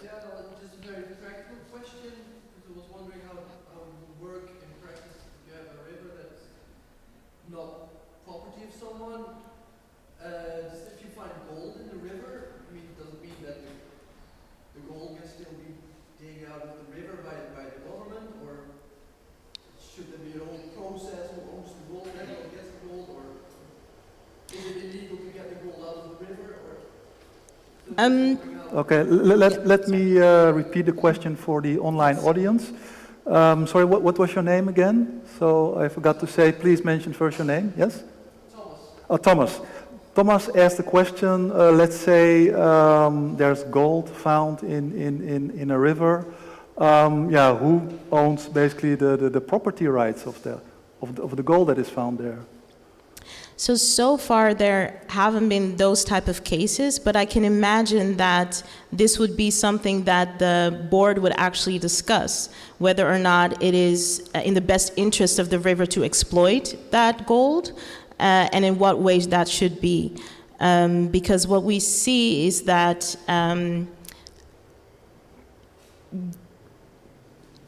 the river as it is now, of course, has already been exploited in the past. So this sort of was also more or less a safe river to do this with, I feel, but my colleague can give his opinion about that because he's more of an expert. But this is not, for instance, a river that is known for having gold or for being central to a certain exploitative activities. But there is, however, a river in Colombia and also one in Ecuador where this might actually be a situation to consider. So it just has to, it's a case-by-case situation that has to be examined. Yeah, exactly. Then what? And who the guardians of the advisory board, how you call them, are, makes a big impact on the actual outcome of claims. Yeah. Yes, so his question is whether or not it's very relevant who is on the board or who are the guardians, and I think it is. And we also have to remember this is from 2000, well, the law was developed around 2015 and then adopted in 2016, if I'm not mistaken, so it's very recent. So we don't really know the practice of it yet, but one of the questions is, of course, will this not be politicized also? because the guardians of the river, one is from the Whanganui iwi, which is the Maori community connected to the river, and the other one is from the government. So in that sense, you still see that even though it's the issue of the rights of nature, it's still within the framework that we already know, which is, of course, government, boards, etc., etc. Okay, Davina, thank you. And then we'll move to the next presentation that will be given by Matthias Kram. Do you need the clicker or? Maybe it would be easier with a clicker. Okay, then I'll do the. Okay. No. Okay. Stay seated, I don't want to. and I will give the clicker to you. Okay, the stage is all yours, Matthias. Thank you very much. Yes, I just. Okay. Thank you very much, Tim. Yes, my name is Matthias Kram. I'm since 2 days. I'm part of Wageningen University. Part of a research team on ethno-ontologies, which sounds like a very fancy title, but it's about indigenous peoples and their way of understanding the world. And yeah, we do research on that. And this particular case study on the Whanganui River is something from my PhD thesis, and I'm very happy to present it and follow Davina and try to zoom in on this particular case study of the Whanganui River. Okay, that's not, that's easier, yeah. Thank you. So, just a quick overview. I will start with the history of this particular document where rights are being assigned to the Whanganui River, and this document is called the Te Awa Tupua Act. It was discussed in the Parliament and issued as a law in 2017. I will then talk about the 3 levels of the Te Awa Tupua Act, which I think we can distinguish and just explain a bit how they connect to each other. And finally, a few philosophical thoughts on the question how a river can be. There has been, as Davina also mentioned, already in the past, some economic exploitation. So there is a hydroelectricity dam, there are fishing companies, and these issues are difficult, I would say, because some of the property rights are still intact, even under the new law, and due to common law of the Commonwealth, water is not a property, so it does neither belong to the government nor does it belong to the Whanganui iwi, which also raises further legal questions. But nevertheless, the Te Awa Tupua Act is a groundbreaking document, and this is why I want to talk a bit about the history of it. First of all, the Maori settled in Aotearoa, New Zealand in the 13th century, so much earlier than the British, who only come later, beginning of the 19th century. And after some wars and conflicts, there is the Treaty of Waitangi, which is signed in February 1840 by about 40 Maori chiefs and the Crown. Well, this document was in intent to bring peace to this area, but the problem is that the translations, the English translation differs from the Maori translation, and it also seems that this put the British into an advantaged position, which basically meant that the way the Maori had understood the document in terms of their own self-determination was step by step undermined, so that after a short while new conflicts erupted about the correct interpretation of the treaty. This went on for quite a while, and then in 1975 the Waitangi Tribunal was established to investigate grievances and land claims in New Zealand as a whole. The particular battle and legal battle I want to talk about is about the Whanganui River, and is therefore between the Whanganui iwi and the New Zealand government. And this went on for 150 years, starting with a debate about fishing rights. There was a milestone in 2014 when both sides signed the Whanganui River Deed of Settlement. In 2017, this document then was confirmed and superseded with a few corrections by the Te Awa Tupua Act. So this is the history of this document. These two peoples, so the Maori and the British settlers, living together on these two islands in New Zealand, the question of self-determination, and then the Waitangi Tribunal, and finally in 2017, a groundbreaking document on the Whanganui River. What does the Te Awa Tupua Act do? Well, it assigns to the river the rights, powers, duties and liabilities of a legal person and declares two guardians responsible for maintaining the river's health and well-being. And one of those guardians is a representative of the New Zealand government, the other one is a representative of the Whanganui iwi. When I read the document, I saw that we could distinguish between three different levels. First of all, a pre-political level, which I think is very much Maori philosophy. So the river is respected as a living being with intrinsic value. And according to the Whanganui iwi, the river is an indivisible and living whole, and they even have a name for it and refer to it as Te Awa Tupua, which is a proper name for the river. And Te Awa Tupua encompasses the natural environment of the river and the interrelationship of all people within it. So if you look at this very broad notion of Te Awa Tupua, everything is somehow encompassed by this concept or by this particular person. Then there is a legal level, which is built on top of this pre-political level, but only loosely connected to it, if I interpret it correctly. So the river is declared a legal person with rights and duties, but as Dafina already said, from a Western perspective, legal personhood is something quite flexible, so even corporations can be legal persons. So there is a connection, there is some overlap, but it's not so strong. Legal personhood is a concept which is embedded in a liberal framework, and the Maori understanding of the river, in contrast, regards the river as a spiritual ancestor, as a person very much related to the Whanganui iwi. I then come to the institutional level, which somehow brings both form of the former levels together. We have a co-management system of protection.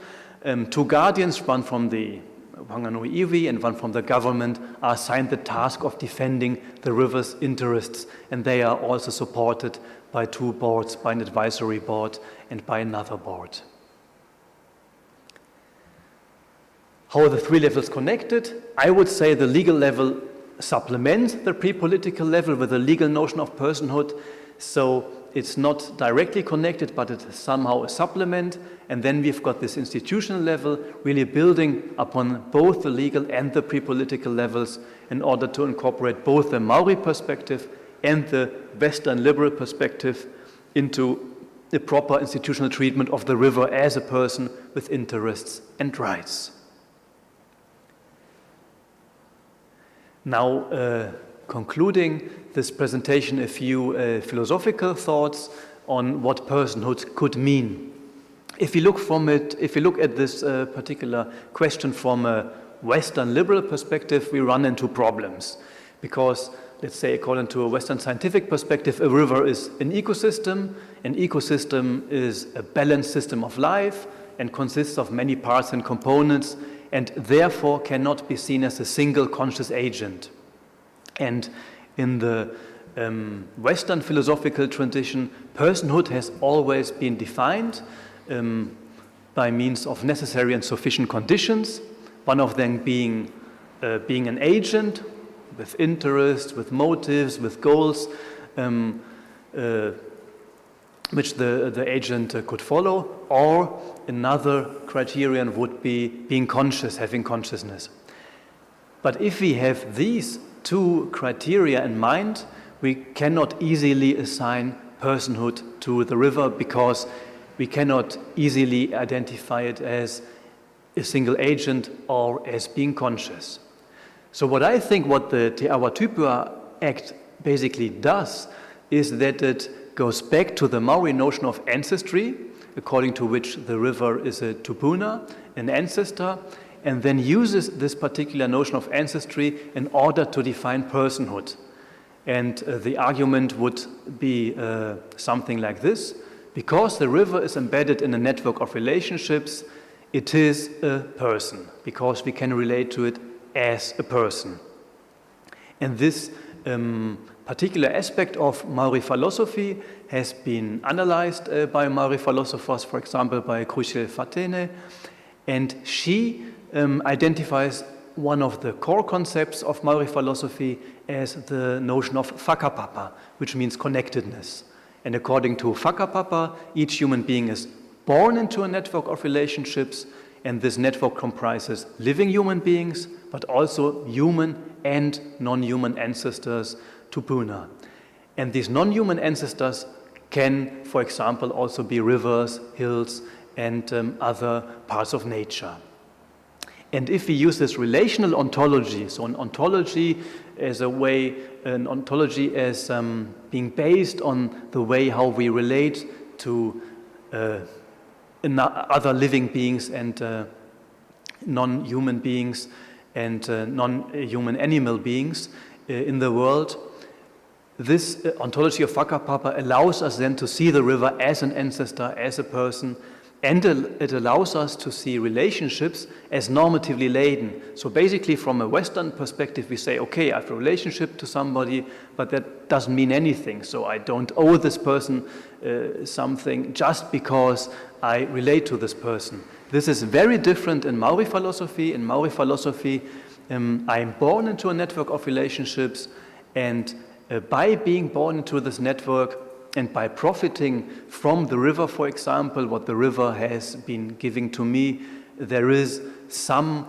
obligation to reciprocate, to give back in some way to the river or to other ancestors, like my family, like my tribe.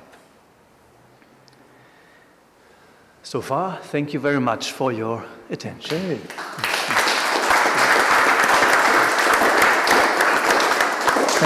Thank you, Matthias. Very inspiring.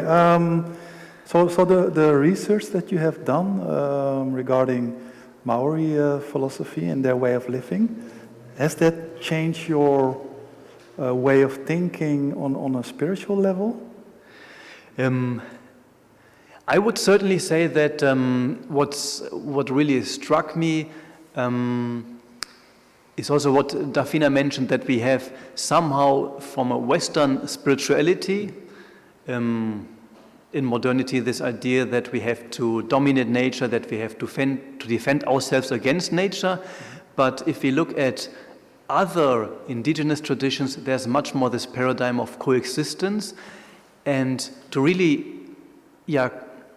relate to a river, to really see a river as somebody who has given something to me in the past, and to acknowledge this gift with some gratitude, I think is a great idea on a spiritual level, which I also want to deepen to this notion of gratitude, which is embedded there. Yes. Interesting, because you also hold a bachelor in theology. So that will be interesting for the discussion later on. Yes, for sure. Is there a question from the audience? I think everyone has to can you mention your name first and then state the question? No, it's fine, whatever you want. Yeah. Sorry, your name? Mendel. Mendel, okay. I had a question when I heard you, and then it popped up, and then when I heard you. Of course, I am from the Western tradition. Yes, me too. And you came up with this verse of Genesis, and of course the way we see nature comes from there. Now, my project at this moment is trying to figure out where did it start? And if you go back to the ancient Babylonians, they already had in their mythology the idea that nature has to be tamed. nature is something we are in conflict with. Big beasts have to be killed. Yes. And if you see the big civilizations in pre-Columbian America, like this attitude did not only originate here, it originated in other civilizations as well. So the question I'm thinking about lately is like, does that mean that it actually has a clear function? And I mean, if it's not only us, it's not just an anomaly. What is it then? And what does that mean? Okay, thank you. That's a very big question. Thank you, Mendel. Did you understand the question, Matthias? I did, yes. Could you repeat that for the audience? Yes, so the question of Mendel is basically the question, where does it come from, this idea of dominating nature? Is it just, did it just originate within the, let's say, Judeo-Christian tradition, or is it also something? I will try to just say a few things. I guess I won't be able to answer it, but I think that if we look at Babylon, at Egypt, there was, of course, the force of nature was something they very much had to deal with. In Egypt, you had the floodings of the Nile. In Babylon, you had, I think floodings were a particular example.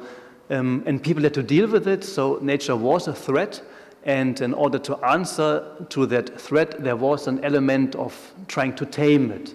And I think in Maori philosophy, the difference is basically that they had their canoes and traveled the sea and discovered different islands.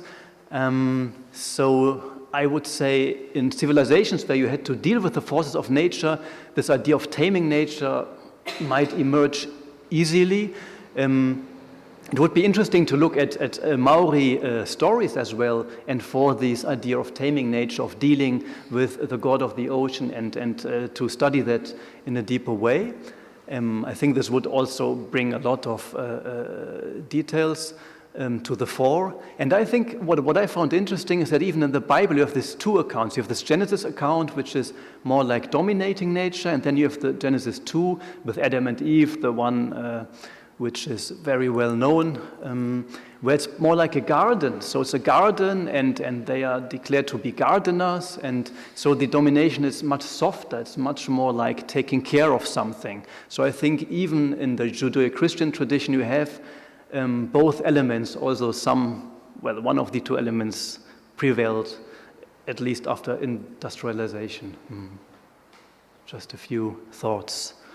Okay, thank you, Matthias. Yeah, okay, absolutely. So, go ahead. Because I think it's very interesting that you're asking the question, what was the purpose for it?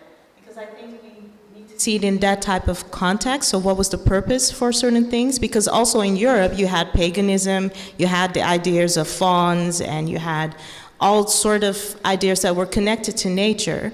But of course, the interpretation of the Bible in this way became dominant, also because there was the interest of trying to conquer other places. How do you do that? By arguing in a certain manner. So it is not necessarily that it's Christianity in itself, because of course in later we also see Saint Francis, who is very much about nature and who really uses the Bible to kind of argue for this whole stewardship or trusteeship idea.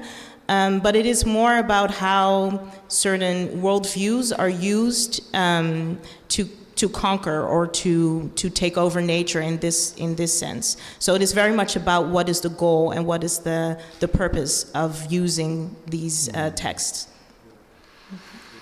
Okay, thank you, Davina. Then we'll move to Jessica with her presentation.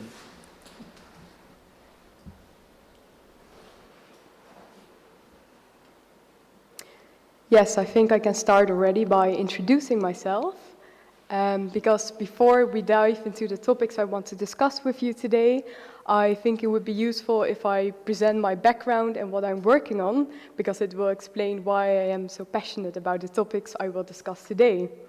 So I was 19 when I became involved in the Rights of Nature movement. I was in law school and I found the whole idea of nature being a person, a legal person, very intriguing. And at the moment, I have been recognized by the United Nations as an expert on the rights of nature. I have co-founded a youth organization that engages with the rights of nature movement, and I am an independent consultant, and I'm working on trying to get the whole idea of rights of nature into the Netherlands as well. So, following the discussions that have been asked by the public, I will not so much focus on youth emancipation, although I'm very passionate about it, but I will focus more about the future of the rights of nature, and in particular what is happening in the Netherlands at the moment in regards to rights of nature. So, a short word about youth in the rights of nature movement. I think in the whole idea of reconciling to the earth, the youth has a vital role to play as well. And what I found is that, especially with the younger generations and the youth in particular, they're all very passionate and aware of the fact that we need to continue in a different way, and we need to have another outlook on nature as such, because as Davina and my colleagues just mentioned, the idea of nature being property doesn't fit into our society anymore. We cannot sustainably move forward if companies are still able to exploit nature without any consequences. So I'd like to talk about youth emancipation instead of participation, because what I found is that I myself, for example, as well, have been asked to provide my opinion or in conferences or on certain professional pieces, but then nothing is being done with the youth's opinion. So we would like to say youth emancipation because we want to be actively involved in redesigning our societies. So I have co-founded a youth organization called Earth Advocacy Youth with a few young lawyers, and we are embodying the idea of emancipation because we are providing advice to international organizations on the rights of nature. And I have a great example of that, but I will come to that in a little bit. And another piece of my work is to connect youth climate activists to the rights of nature movement. Because as I just mentioned, the youth is very engaged in climate change and we want to change the world. But I try to connect them to the rights of nature movement because rights of nature could be a very practical tool to engage in climate change litigation. And I won't go into this topic now, but I've done an extensive research into how rights of nature could be used for climate change litigation. And it's a very extensive research, but I'll shortly explain that the fact that most lawsuits that youth are engaging now in regards to climate change are based on the fact that there's a human right to environment, whereas rights of nature would establish a direct interest in that litigation case. So I think the youth should use this in their litigation cases. So that's a short part of my work. And as a UN expert on rights of nature, we are focusing on 3 aspects of rights of nature. That is the laws, as we have just discussed, education and policies, because the rights of nature can be manifested differently. And I think in regard to the youth, I want to stress the fact of the importance of education as well, because I in law school was never taught that nature could be a legal person. I was just taught the laws that are existing, whereas I think we should look at law as a transformative tool to change society.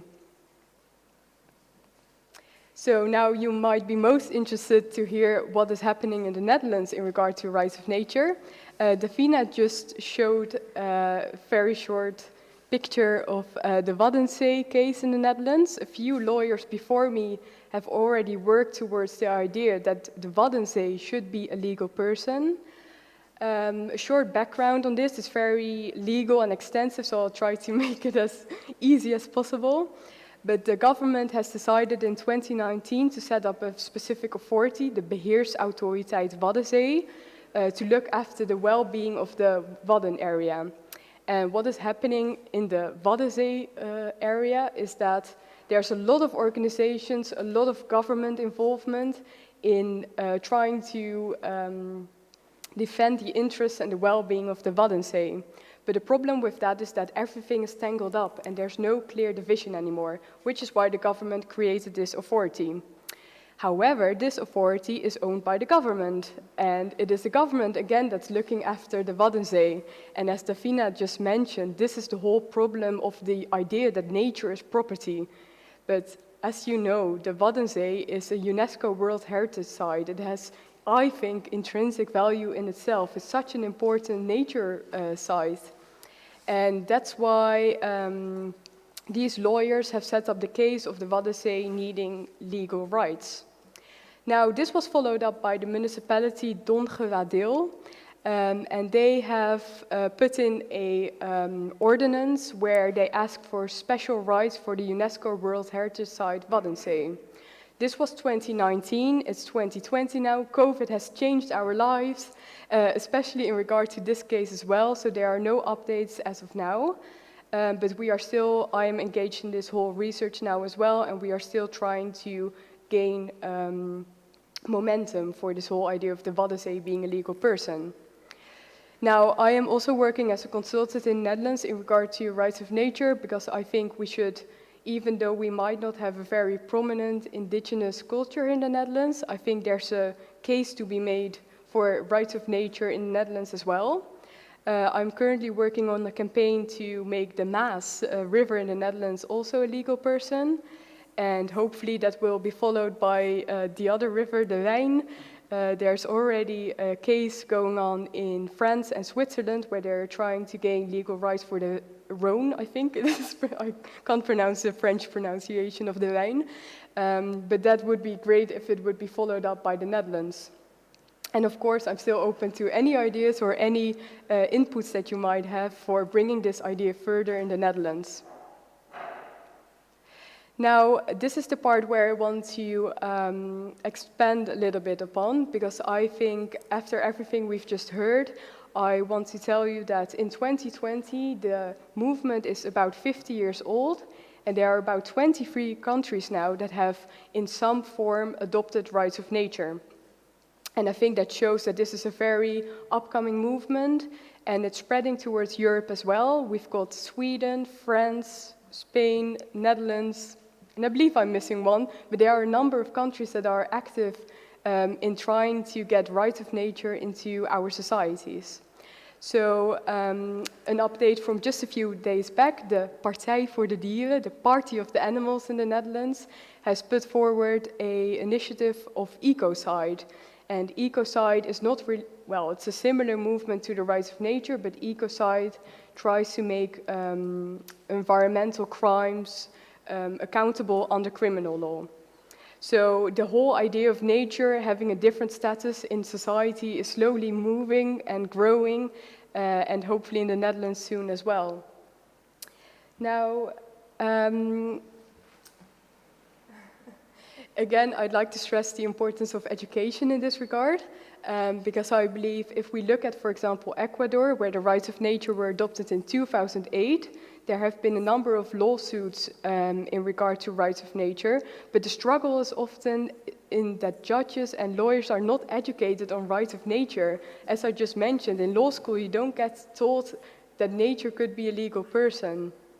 And especially within the United Nations, we are trying to focus on the education part, because if you look at how a rights of nature movement is being created, we'd like to see it from a bottom-up movement, which means that the public is informed about how the rights of nature would work, then it would be translated into a policy, and then eventually, hopefully, it will be enshredded in law, and lawsuits could follow, of course. But I believe that a really big part of this is trying to engage the public and getting the citizen to know that there should be a change and understanding how this concept works. And that's an important part of my work as well, and especially with youth.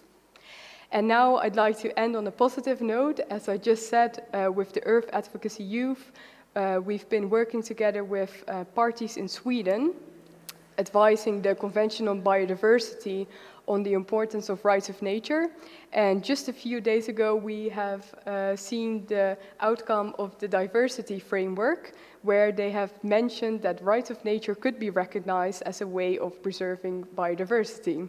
So that's a positive highlight I wanted to end on. Thank you.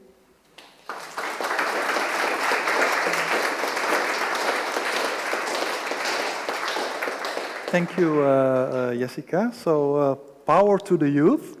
And I guess the revolution won't be televised. Huh?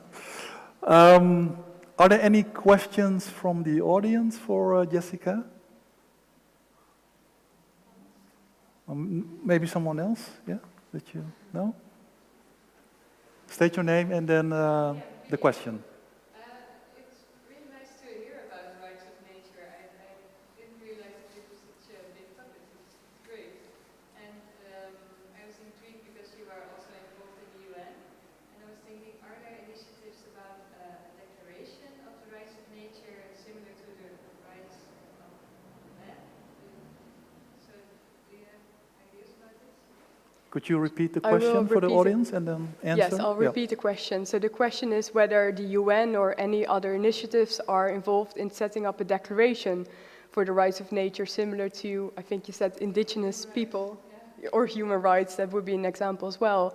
Well, not from the UN perspective. I think in this regard we have heard the example of New Zealand, but I should stress that rights of nature are differently implemented in each country. So, for example, in Ecuador we have rights of Pachamama, Mother Nature. In New Zealand we have rights for a specific river. And that just goes to show that rights of nature should be and could be differently implemented in different countries. And it's not at a stage yet where we can say that there could be a universal declaration with universal principles that would apply to each country. Not to mention that this is also very politically sensitive, because some countries might not want to recognize nature as such. So from the UN perspective, there's no such initiative. There is an initiative from the Global Alliance for the Rights of Nature, for which I'm a youth ambassador, and they have set up such a declaration. But again, it's not adopted within the international framework yet. Okay, thank you, Jessica. I also have a question for you. So, if we look within the Western environmental legal framework, the industry is still allowed to pollute and poison the environment, although it goes at a slow rate, and but it still means death by 1,000 cuts for forests, for water bodies, for the ecosystems, and a staggering loss of biodiversity are we witnessing right now, including land theft of indigenous cultures and loss of human life.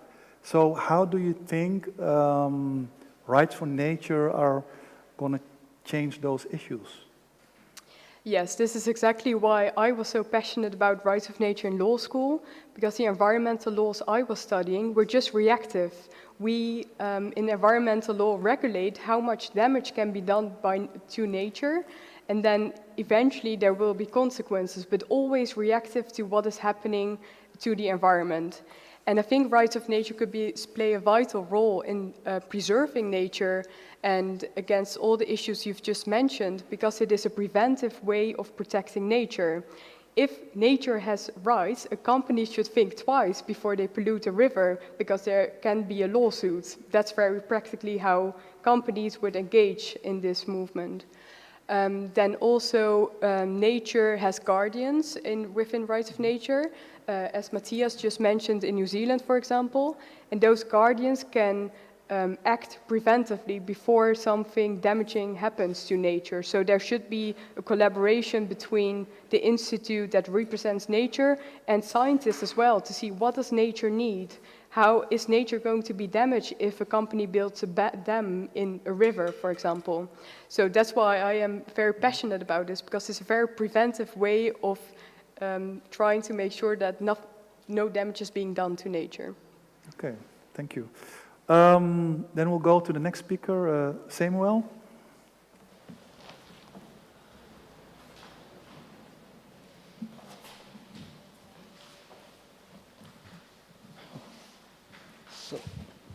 Okay, hello. I'm Samuel Sahurika. I'm from Bangsa Adat Alifuru. I will give you a short description about where I am from, originally from, but I have to look at. It's a little bit difficult. So it's this one. Which one? one do I have to push? The next one or this one? Maybe you can. 1 minute, Samuel. Yeah. In the center? Oh, this one. Yeah. Okay. Well, there we are. I'm originally from Maluku. And Maluku is a bunch of islands between the Philippines in the north and Australia in the south. Maluku was in the history more known as the Spice Islands.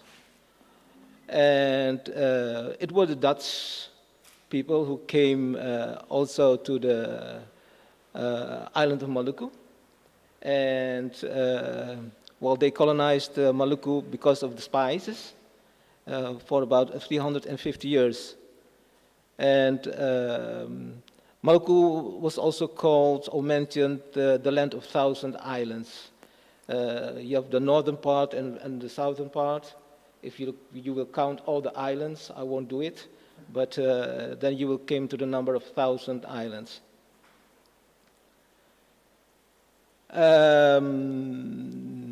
We see Maluku is our land, our country. We see it as a right of God, entrusted to Bangsa Adat Alifuru. That's the name of our people. And well, we see us more as a part of the Pacific and Melanesia because our language and our culture is more common with the people from the Pacific and from Melanesia. So, for instance, Hawaii consists of two words, Hawa and Y. Hawa is air, the same in my language. And Y is water, or Z is also the same in my language. And you have the words Ina is mother, Ama is father. It's almost common over the whole Pacific Islands. Oh, I think that it's not the right one.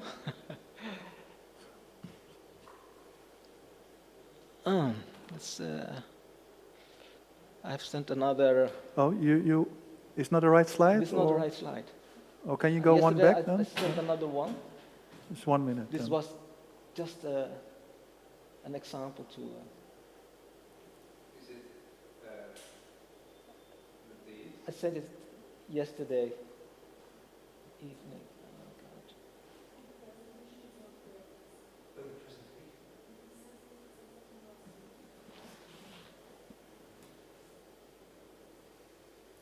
Final one.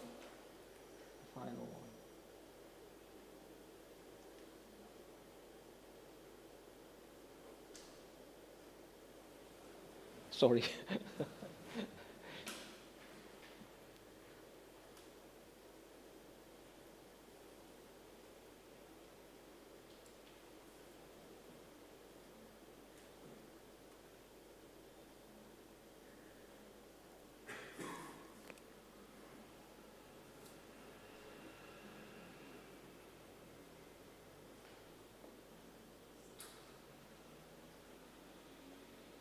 Well, I'd like to explain you how Bangsa Adat Alifuru is related to nature, and I will explain it by two words, two terms, Adat and Alam.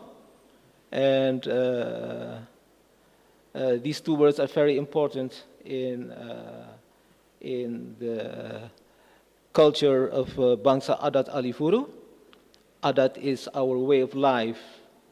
And Alam means the physical world, but it also means the spiritual world, or the world of the dimensions. So the moment we mention the word Alam, we immediately experience both worlds, as well as the physical world, as the spiritual world. Both worlds are reality to us.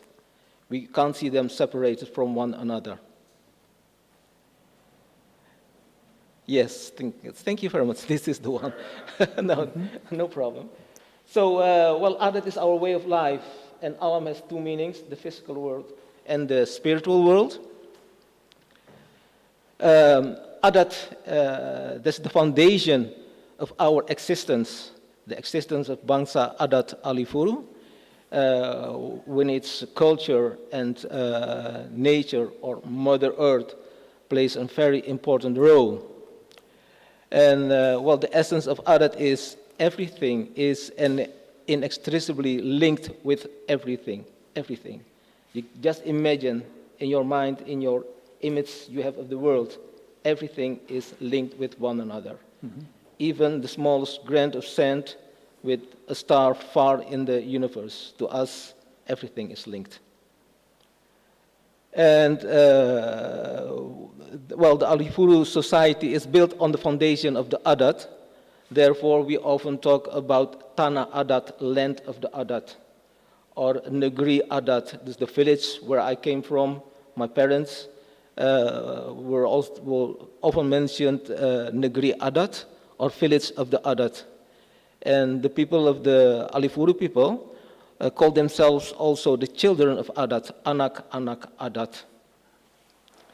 That is very important. That highlights how we are related to Adat, how Adat is very important and plays a very important role in our life. Well, everything is connected. So we experience three kinds of connection. And the first connection is the most important connection with the Alifuru, with God, which we call Tunai, the great creator. And the second connection is with our fellow human. And it doesn't matter if it's my own people, it might be also people from Africa, from the Netherlands. We call also our white brothers and sisters, our yellow brothers and sisters, our black brothers and sisters, and our brown brothers and sisters. Mentioned according to the four directions. It's also something which we can find it in our history. And the third connection is we are connected with nature and earth. We are connected with everything around us. Everything. So keep that in mind because that is very important, the connection. Because we are connected, we have to maintain our relationship first with God, with the great creator, with Tunai, or with Allah. Because God entrusted Maluku and entrusted Mother Earth also to us humans. And God also gave us, the Alifuru people, the Adat, the way how they have to live, the way they have to build up their society here on earth, to live in harmony, not only with the great creator, but also with his fellow humans and with nature around him.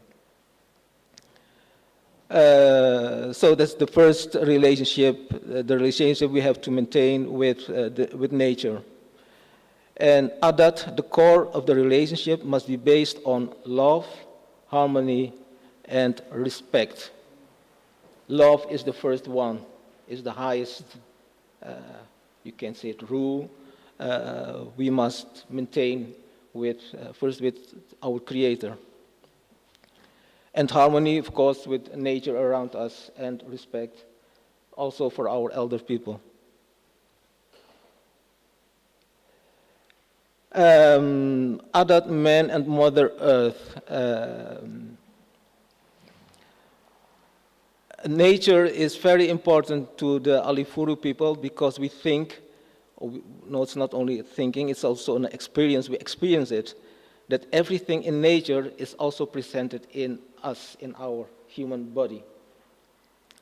So man is connected to the earth, but everything in us is also connected with nature, with everything in nature. And so the earth is connected to man. So you have some plants which they use to, like a medical for humans.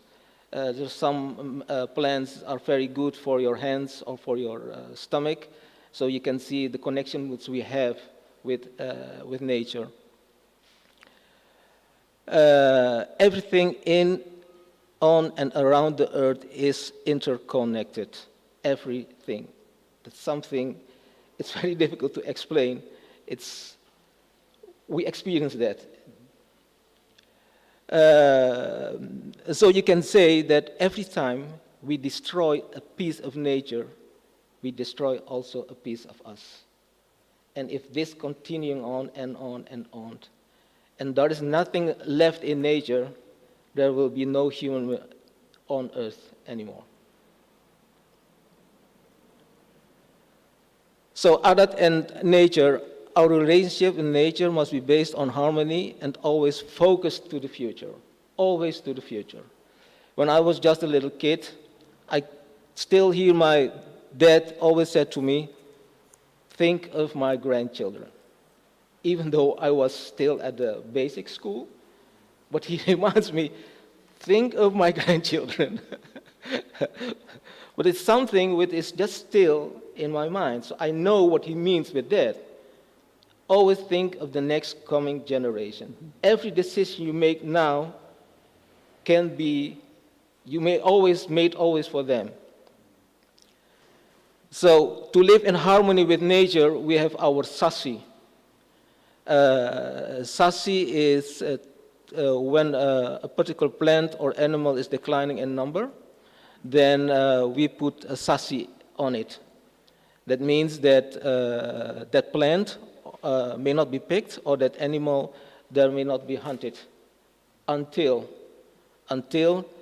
nature has recovered itself, the balance in nature is back again, then the sasi will withdraw and people may hunt on that animal. And the decision to come to sasi is come not from the authorities, it comes from the inhabitants of the village. So the land we live is not the land from the government, it's the land of the inhabitants of the village, the inhabitants of the islands. The land is their land, and it means that they are also responsible for that piece of land. They have to use that land for the next coming generation, always. So, a sasi is, in short, leave nature alone, because we believe that nature can manage herself. Just giving her time and space to recover. Don't intervene in nature. And how do we do that?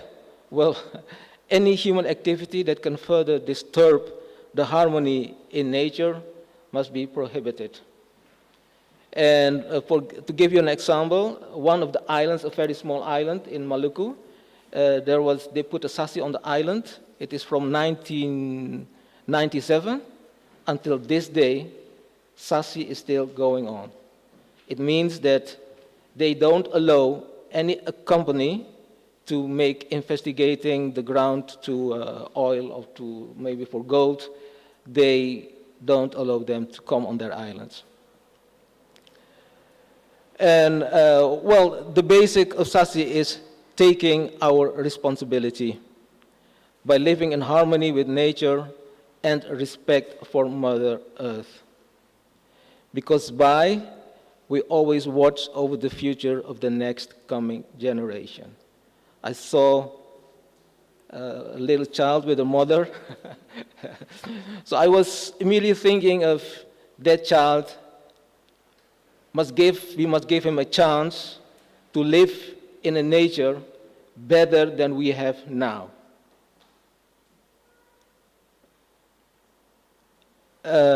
Well,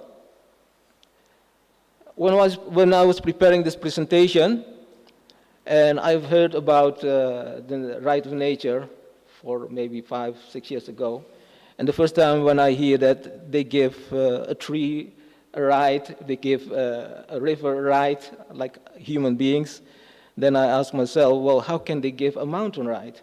That mountain was there long before I am, long before my ancestors were walking on the surface of Mother Earth.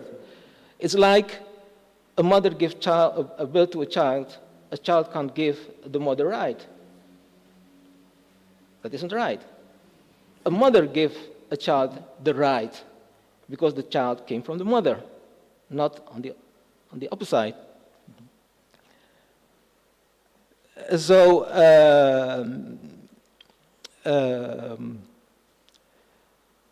well, because we are connected with nature, we are connected with trees, we are connected with animals and plants, we are connected with rivers and mountains. To us, these are forms of life we have to watch over. We have to take care of them like they take care of us. And yeah, like I said before, these life forms exist long before we are here on Earth.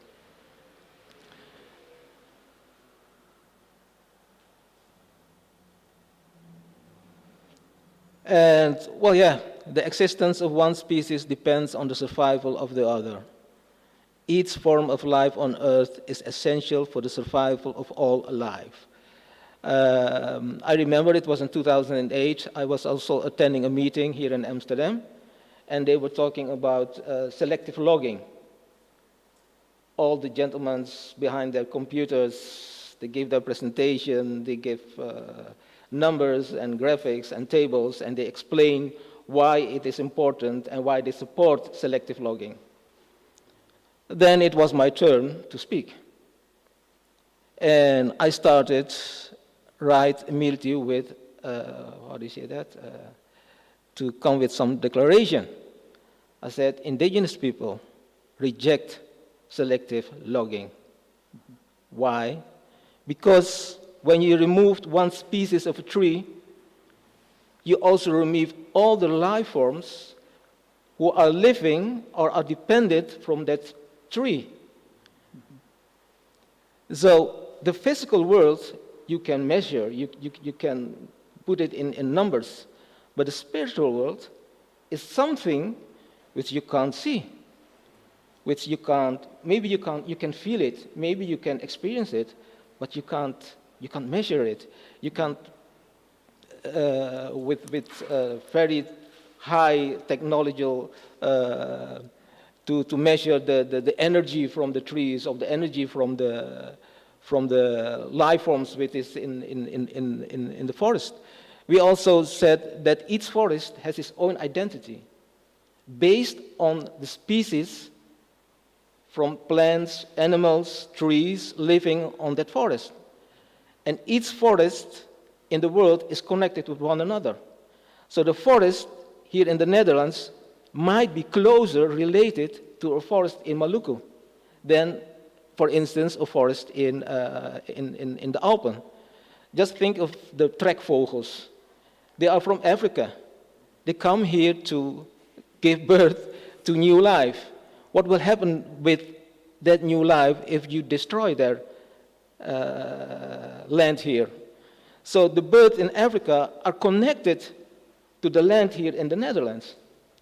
So you can say that the distance from nature is not is very important, but also important from the one land or one area on the other side of the world. In the beginning of the 80s, I went to Maluku, and when I was there, the people said to me, "It's getting warmer." And it was my first time in the tropics. Well, I was born in Holland, so if the sun is high on the sky, it's very hot to me.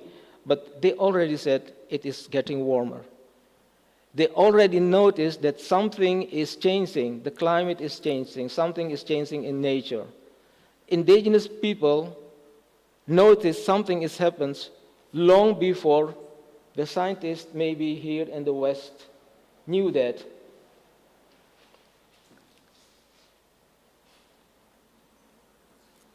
So, something which I like to explain also to you. I hear a lot of time that they said that indigenous people live close to nature. Well, I don't think so, because they live right in the middle of it. We are here in this room. To me, this is also nature. How can I say that this is not nature? When I'm in the forest of Amsterdam, will I be in nature? I will be nature here also. So we experience that everything is connected. Everything is inextricably linked with everything. So to us, nature and Mother Earth is very important to survive. We are now at the moment of survive as a human race here on Earth. The decision we make now will depend also for the coming next generation. So like these people, their habitat was setting on fire just only for palm oil plantation. It was in Ceram in 2015. And it was about 150 miles from the island of Ambon. And Ambon was covered with smoke for 3 long days. And these are youth from Maluku, from an island of Tanimbar. It's in 2012, after the 2 villages came together and decided to reject all logging company from their island. And they make a statement and also appeal to the outside world to support them in protecting their land, their island.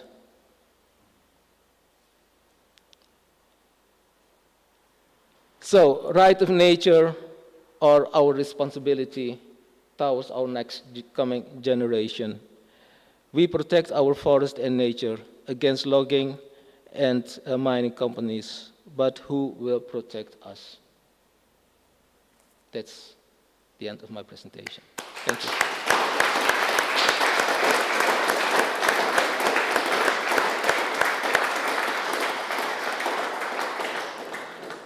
Beautiful, Samuel. Thank you very much. Are there any questions from the audience? It's a lot to take, I know, but okay. Go ahead. Yeah. I don't know how to ask this, but for city people that maybe we have not been raised very close to, you mentioned that this is also nature, but that we weren't really raised in direct contact with nature, how to regain that connection, that understanding of connection. Okay. So let me repeat the question. So you're basically asking how we as city people, how can we regain the connection with nature? Well, be aware, nature has no borders. Nature begins and nature ends nowhere. Nature has no borders. Whether you are in the forest of Amsterdam or you're living here right in the middle of the city, just think of that. Nature has no borders. They created that for you. You have to think so. You have to live that way. Because in Holland, I was also raised up. In Holland, we always talk about denken in hokjes. Think in boxes. Just remove the boxes left from you and right from you. Because we are not a part of nature. We are one with nature. Just think of that. The air you breathe is the same air when you are going to the forest or where you're going. Air is the same. So it depends on you how you will live, how you will be connected with nature. If you will see nature outside Amsterdam, then you will experience it also like that way. But if you said to you right this moment, nature has no borders, then everything will just disappear, and you will be one with nature. Okay, thank you. Okay, Esther, the floor is all yours. Yeah, thank you very much.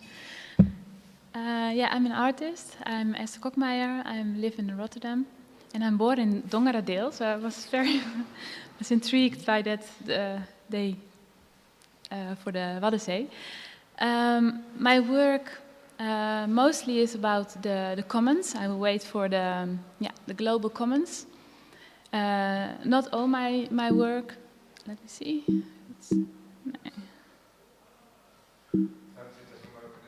Oh, okay. Then, yeah, thanks.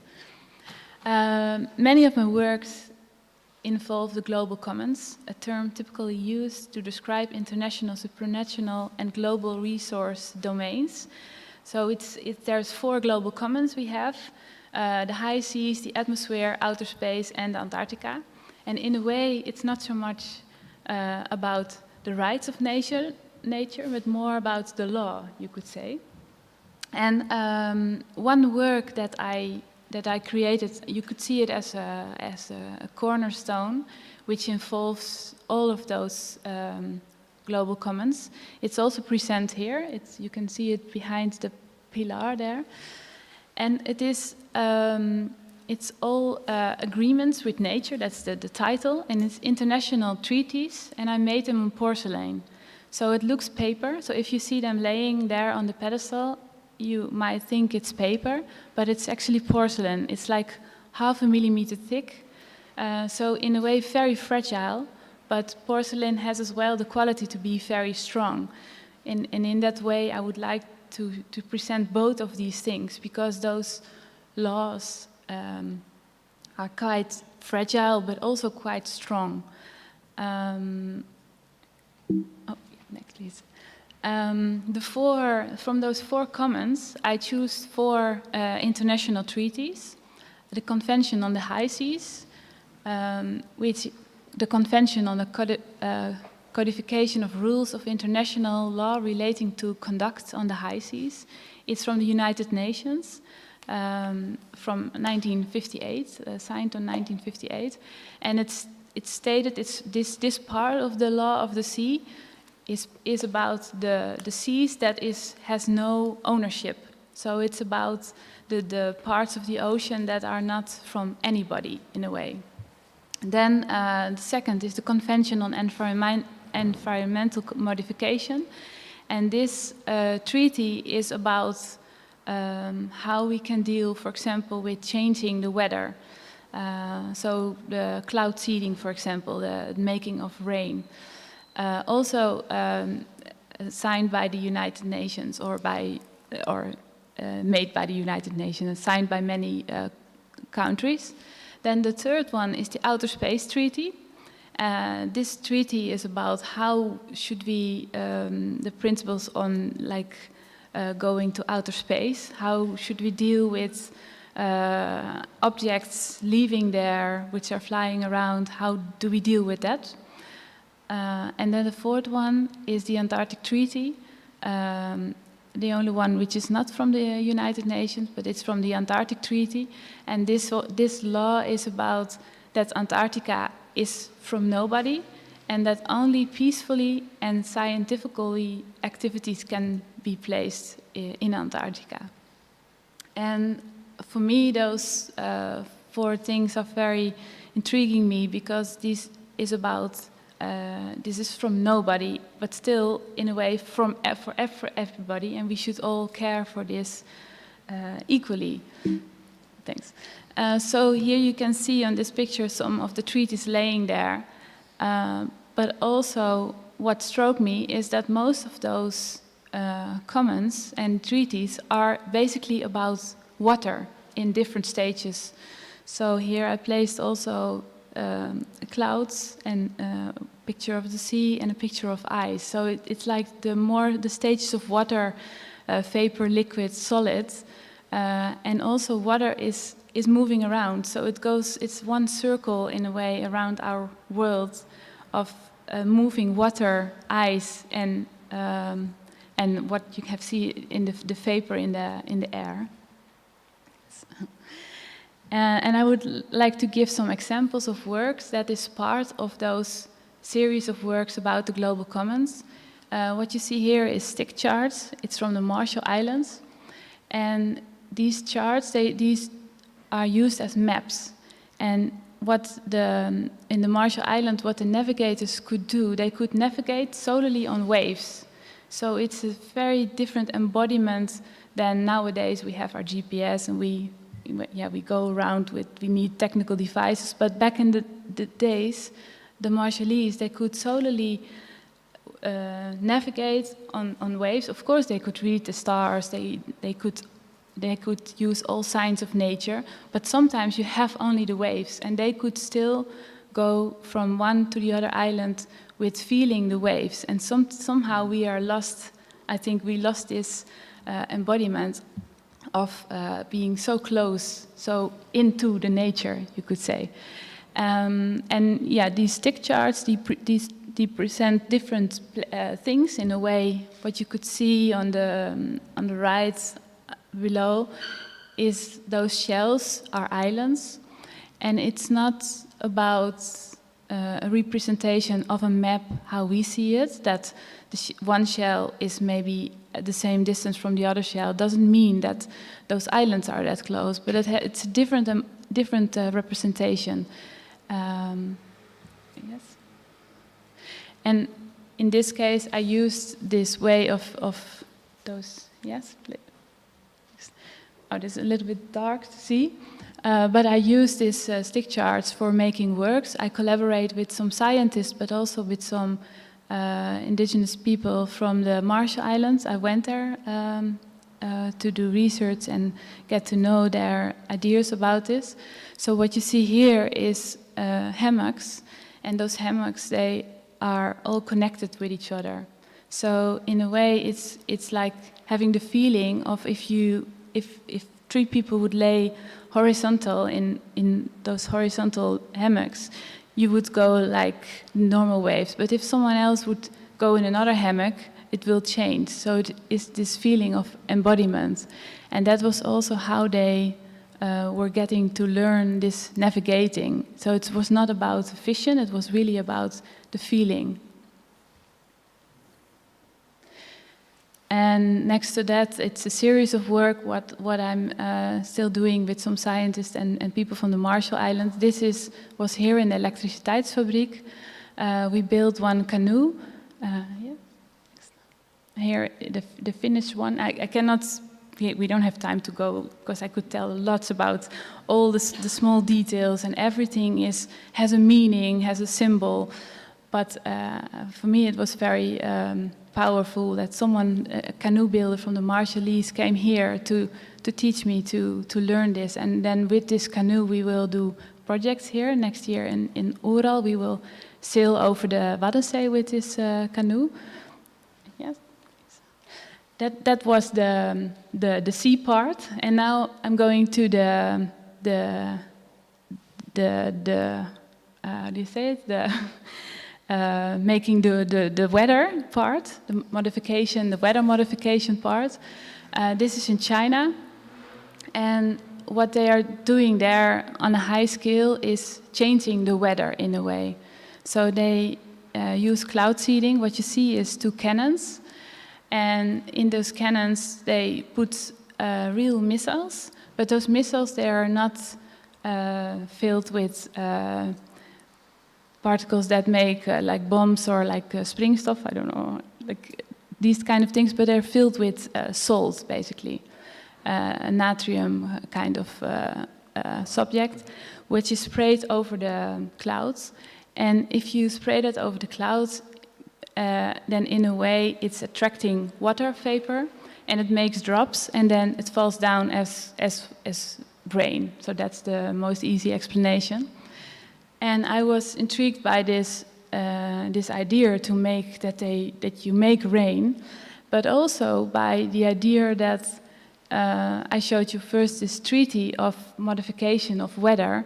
For example, what is in this treaty is stated that during war you're not allowed to use weather modification. So if you are in war, you are not allowed to make rain. You're not allowed to shoot these kind of missiles, but you can use other missiles. So it's kind of strange way, but still I'm happy that there is kind of laws, but it's a little bit strange. But this is in China. This is near Beijing, and this weather modification is used in many different ways. For example, for agriculture, but here close to Beijing, it's mostly used for creating a clear sky. for the smog when there's too much smog and it's not healthy in a way, but also on special occasions when there is a nice festival and they want to have a bright blue sky, then they can create a blue sky. Yeah. And so when I lived a while in Beijing, what I was doing, I was researching this and talking with people about it, and many people who lived there for a longer time, they told me as well that back in the days, if you would, after a rain, sometimes the whole streets were like shiny, because earlier on they used silveroide, so another kind of particle which is really bad for nature, and now it's salt, so in a way you could say how bad is it, but still you put something what should not be there in the ground. But being there, I thought I want to find out more about this, and the previous picture, you could see those two, these missiles, and they were shooting towards a kind of mountain. And I asked the scientists, what is going to happen with those missiles? They are in the air, and then they spray this natrium. And then he said, oh, they will just fall down with a parachute, and then they're in these mountains. And then I asked him, and then you will pick them up? And he said, no, we just leave them there. So then I thought, like, okay, I will try to find one. So I made an expedition and went through these mountains for a few days with some friends. And then we found this missile and brought it home, which was actually the biggest problem, because it is still a missile. So I cut it into 3 pieces and put it in 3 different bags to hopefully not have problems. And it's back now in the Netherlands, so it worked. Yes. And then the third example of work, this is in Antarctica. I work also as a polar guide and a expedition photographer in the polar regions, in Antarctica and in the Arctic. Basically because I wanted to make works about the Antarctic and the nature there, and do something, and it's so difficult to get there. And then my only idea was, okay, I should find work so I can be there and at the same time make work. And what you see here is, on the right side, you see on board of a ship, you see a kind of Dutch cold brew dripper. It's a coffee machine. What you do is actually you drip ice over the coffee, and it's a different way of creating coffee. It's from the VOC time, created back in a kind of in the time when we went to Japan, and there it has also some references to that. But still, nowadays, you see that more and more in some coffee places as well. It's kind of, it's very hip, I would say. But I found it nice, in a way, to have this holistic feeling of drinking glacier ice. So what I often was doing is bringing this coffee dripper, and then I let people taste this, making this ice.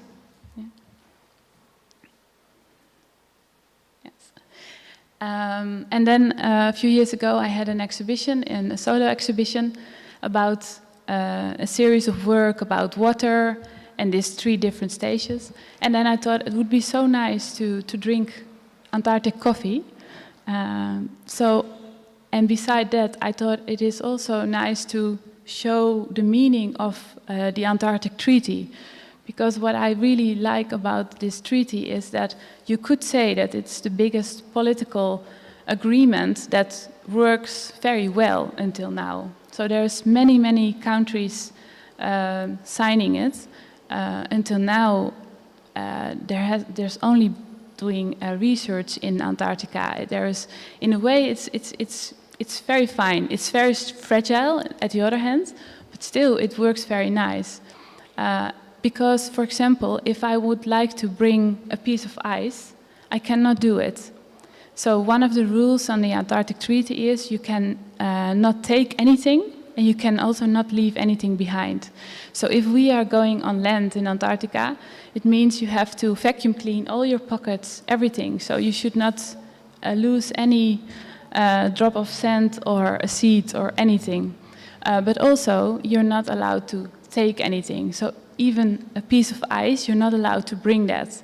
So as a statement, I went to the Ministry of Foreign Affairs, because you have to ask for permission if you would like to bring something from Antarctica. So I did an obligation, like to ask them, can I do that? And they found it a little bit strange. But on the other hand, because I asked for it, they should do that and should look into it. And then they told me, yeah, I think it will work out. We will send you a letter. But then after three quarters of a year, I still didn't have a letter, and my boat to Antarctica was already almost going. So at a certain point, I thought, I think it will be all right. And then I just picked one piece at the Enterprise Bay, the picture you just saw. I thought, okay, I will bring already the ice because I think it will be all right. So here you can see me picking the piece out of the water, and I placed it in the ship where I work, next to the mayonnaise and the ham. And the chef, he promised me to take care for this piece of ice. But then back home, I found a letter, but that they didn't allow me to bring the ice, because it was not a scientific project, it was an awareness project, educational, and that was not part of the Antarctic Agreement. So in a way, I did something which was not recording the law. So I had a little bit of a problem, because this ship is going from the Antarctic to the Arctic every year, and it has the base in Vlissingen. So when the ship was in Vlissingen, I went to Vlissingen to see the chef, and he thought I would pick up the ice, and I told him, sorry, but you have to keep it. I cannot take it because I'm not allowed to. And then I asked him, okay, you go now to the Arctic, can you hold the ice until you're back on the Antarctic, and then next year I will bring it myself back into the waters in Antarctica. And then next year I was back on board again, and he told me, I'm sorry, I don't have your ice. I knew already, he said, I'm sorry, I don't have your ice because it's in another ship. And I was working on that ship as well, so it was all fine. And then I went to the chef on that ship, and then the chef told me, yeah, just wait 1 second, I will find your ice. And then the next day he said, please sit down. And I thought, okay, what's happening? And then he thought, the ice is gone. And what happened is that during the movement from the Arctic to the Antarctic, the ships got completely cleaned. And the captain found the ice. And he is also aware of that you're not allowed to have ice or anything from Antarctica. So I think somewhere at the equator, he brought the ice back to the water, but not in the right place, but still he thought to do the right thing. But yeah, just it's a long illustration of how something, how also you have a law of nature which is kind of working very well, and which I wanted to depict in this way. That was. Okay.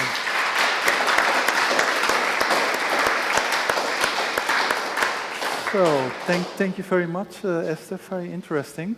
I will look at Fernande first. Are there any questions from the online audience as well, or no? Okay. Then I'm going to look around. Any questions for Esther? Thank you for the presentation. It's really interesting work. I was wondering if you could reflect a bit on the VOC technique that you used.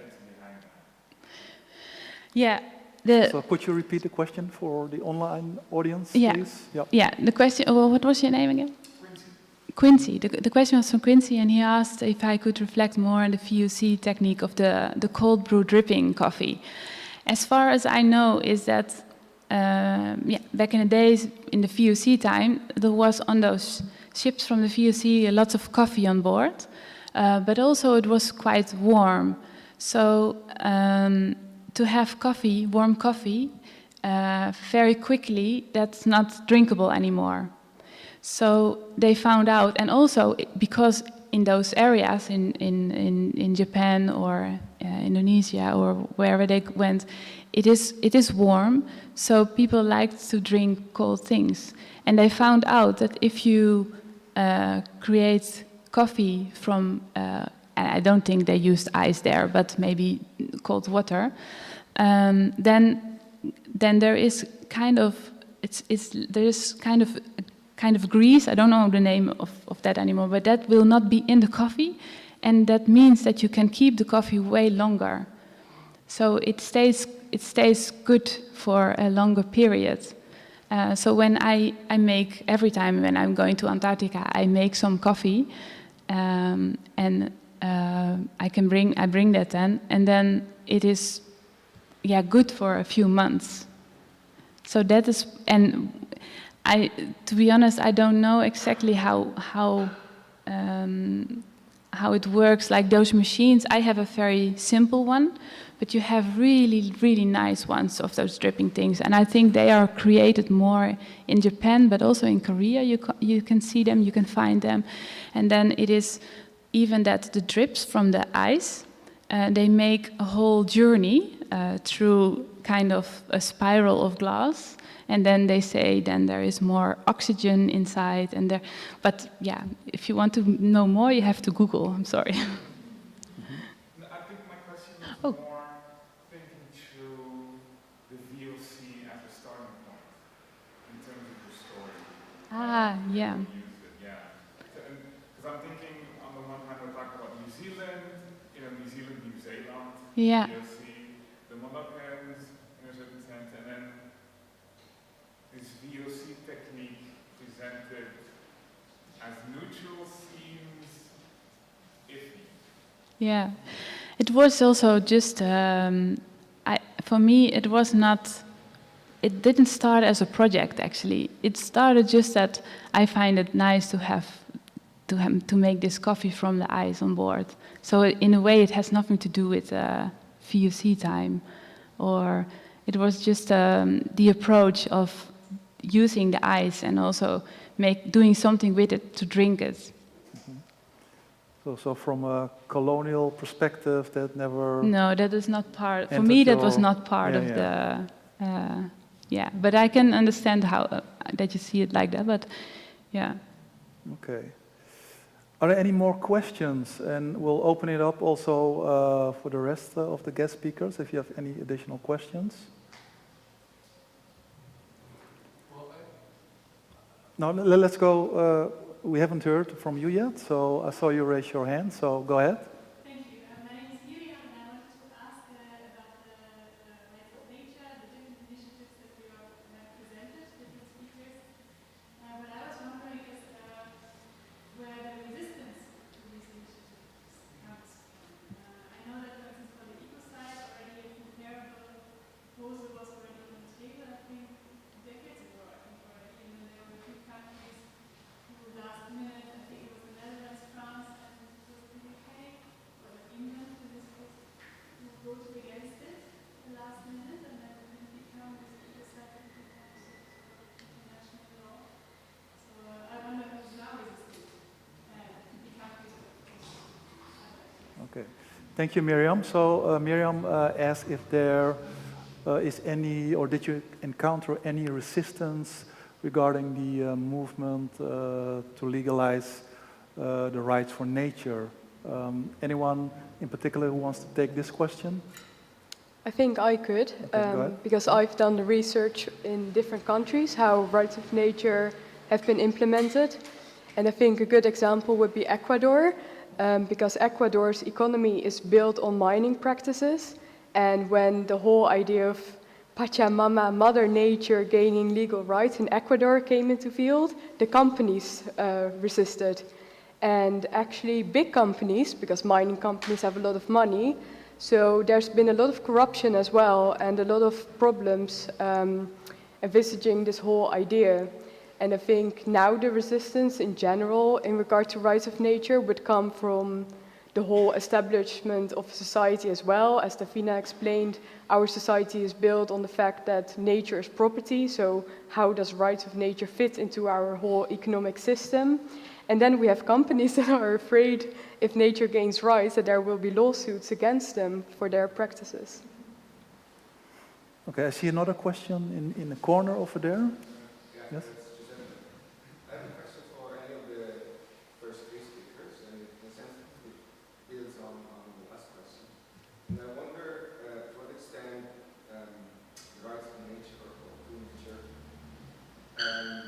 depends really on the legal culture, which is very Western, very probably even North European, or not even European.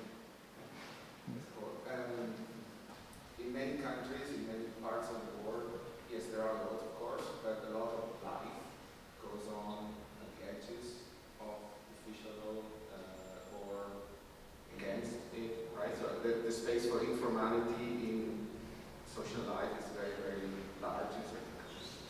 And I wonder if you could reflect on that in relation, of course, to rights of nature. And I think the case of Bolivia, Ecuador, where it got this formalization even at constitutional level, but then in reality, realization is very poor, might be a pointing case.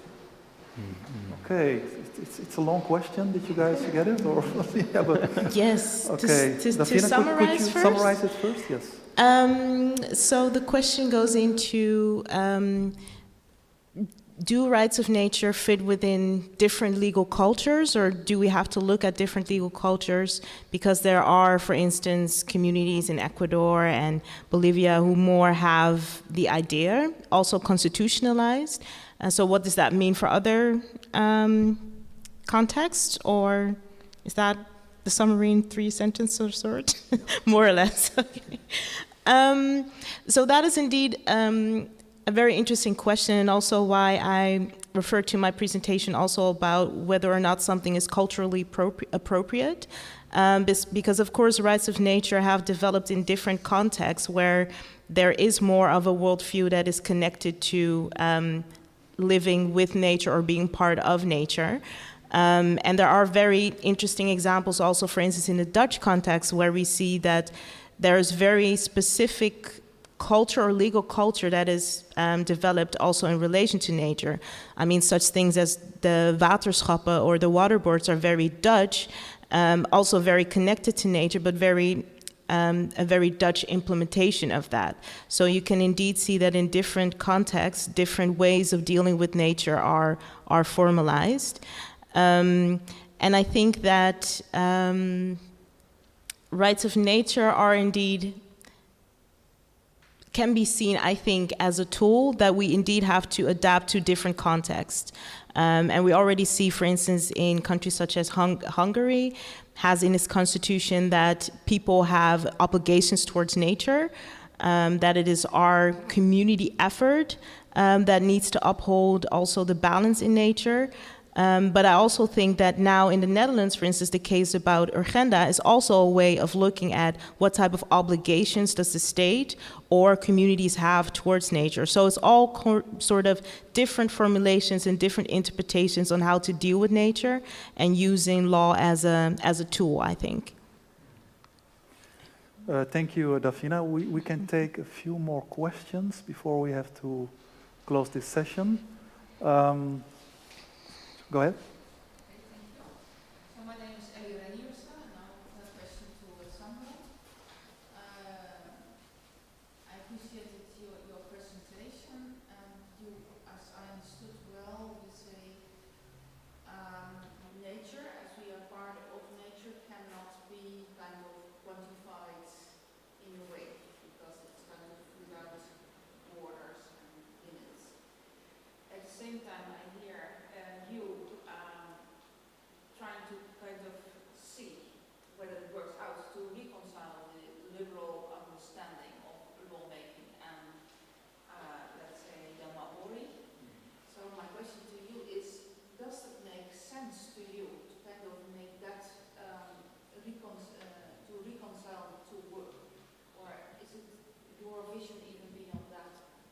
think it's even beyond that because...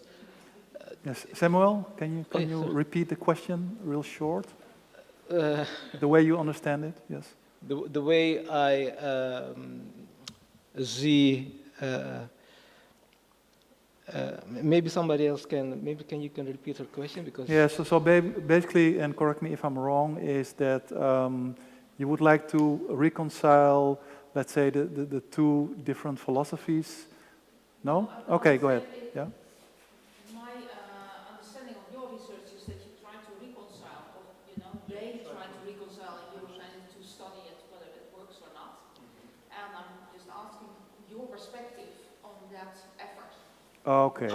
The effort of so the perspective from the right of nature to reconciliation with Earth, the way they approach. Because what I understood from that case was that you say, okay, there is one way of understanding nature, from the liberal world, and you have the other way of understanding, and there is some sort of a reconciliation between the two, if you can say. Some overlap, and in any case to kind of come to some sort of regulation. And that's the purpose of it, as I understand it. Even in your perspective, even preventive regulation in order to prevent all kinds of, whatever, ecocide, if you like. So my question to you is, this kind of efforts, does it make sense to you? Okay, so in short, Matthias, can you in a nutshell, summarize your work, and then Samuel, can you then reflect on that, and also reflect on the work that Jessica is doing in her efforts to legalize rights for nature. So Matthias, could you real quick? I see of course two things.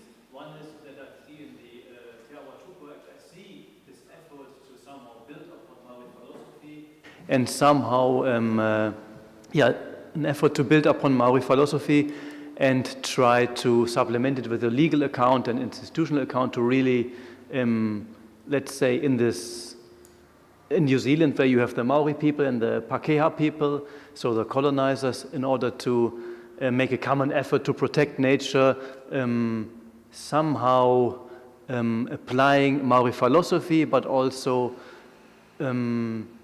combining it with the Western legal system. And the question is, of course, is this effort worthwhile? Does it go far enough, or should we even go beyond it? There is, of course, something underlying this effort. Maybe this would be a bit my perspective. Preceding this effort would, of course, be necessary to really listen to indigenous peoples and to their way of looking at things, and not to quickly jump to conclusions, say, oh, we know that already, we can take that on board, this is what they mean, because I think listening has really been neglected during the last centuries, so this should be really a listening exercise, if that can be successful at all. So this would be maybe my perspective. Yeah. I think if we look from the perspective of the Alifuru people, from the Adat, the right of nature is already inherent in our way of life. We already live in harmony with nature. So you have to see it from two perspectives. The written laws, right, the right of nature is already a written law. We have our unwritten laws. And I committed more to my unwritten laws because the physical world and the spiritual world are two realities for me. For instance, the word sustainability doesn't exist in my language. So, if I have to implement the right of nature in my way of life, sustainability doesn't exist in my language. So there are more definitions in your language, in the Western perspective, that doesn't exist in my. It's already inherent in my way of life. Like I see nature, like I see trees, like I see mountains. I'm not a part of nature. I'm one with nature. Nature's inside me as well as outside me is also nature. So if I cut it in pieces, it's less like I cut nature in pieces. It's unthinkable in my perspective. Okay, So- thank you, Samuel. I'm gonna close off with a question for all the guest speakers. What I know, and also from my background, is that in many indigenous cultures, dreams, connection with ancestors, connection with the earth, and via visions and connecting to spirits of the trees or spirits of plants and animals, and of course the spirits of our ancestors, we connect with the natural world and with nature and with many other worlds. And we do this really on a spiritual level. And so our mind, and what you were saying, Samuel, your body is just embedded in the whole universe. So there is no separation between humanity, animals, plants, and everything around us. So I think if we really would like to reconcile to the earth, don't we have to break something in the Western way of living? Do we need to reconnect with our spirituality and reconnect with earth? So I would like each and every one of you to reflect on that, and I'll start with Davina, and then we'll make I our thought I had rounds. a minute. I thought it was going to go that way.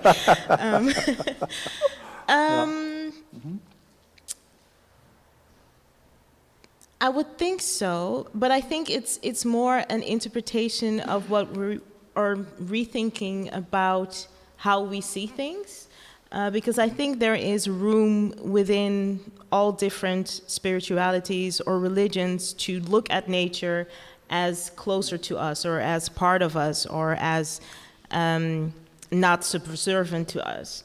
But I think taking time to see that perspective and actually adapting that perspective, it is what is necessary, because we've seen that what we've done so far, or of course I have to be critical of when I use we, but when we look at what has been done so far, or what type of ideas have been dominant so far, it hasn't worked. And we do have to change something about that. And it does start with reflecting how we feel about nature, how we relate to nature, and then hopefully we start treating nature differently, and not seeing ourselves as removed from nature. Thank you. And Esther, does the spirituality play an important role in your work, or where does your inspiration come from? Yeah, it depends on what kind of works I make, but many works that I make in other cultures, yeah, they do much involve that, actually, I think. And for example, to give an example, this wave navigation, that it's still kind of not completely understood how it's possible to navigate on these waves. So even in the Marshall Islands, it's kind of lost, the technique, but some of them, they still know a little bit, but they asked some scientists to help them. But I was 1 week with some scientists and some indigenous people who still have some knowledge, and it was very interesting because somehow they speak a complete different language, and they tried from each other to find out about this idea. And then you could also, what I find as well interesting, but I don't know if Samuel maybe could answer on that as well, is that I think this Marshallese, who is kind of, you could see, the last navigator, who still knows a lot, but for him it was also very hard to really depict and to translate it in language, how you can do it. So, and that I find that very interesting. But for you, on a personal level, did it do something with you? Did it change you? Did you start thinking different about your work Oh yeah, yeah, and many sustainability? many different ways in this. But to give a small example, once I had an exhibition in Indonesia, and I needed some leaves, and I had an assistant, and I asked her, "Oh, can you come with me?" And just for the opening, I needed like 20 same size leaves, and I was cutting them from the tree, and then she was not helping me, and I was a little bit like, "Oh, we have to move," and she said, "Did you ask the tree?" And then I thought, "Oh no, I didn't." And then to feel that, I really felt that somehow. And then yeah, we asked the tree together, and then we could, and then but it yeah, that does something with you. And then my next works, I'm very much more aware for myself about my environment. Nice. Samuel, anything you want to add to that? Yeah, of course. First, I'm very glad to be with you, because to be a human, I need other humans. Otherwise, I can't call myself a human.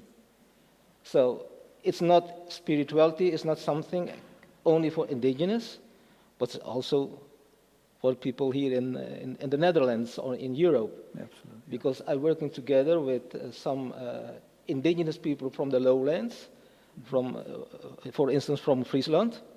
And when we prepare for the ceremony, I told them that if you will speak something during this ceremony, use your language. Use your own Fries language. Mm-hmm. Because with that language, your ancestors communicate with the world around them. So the world here in the Netherlands understand that old kind of language. So our journey as indigenous, we can't do it without you. We have to do it together. One spirituality, one humanity, one family, one Mother Earth. I can't be a human without you. So it's an honor to be with you here and to exchange and share feelings, because the strength of our connectedness is that we share. Keep on sharing. It makes ours more richer and more spirituality. Thank you. Beautiful. Matthias? Yeah.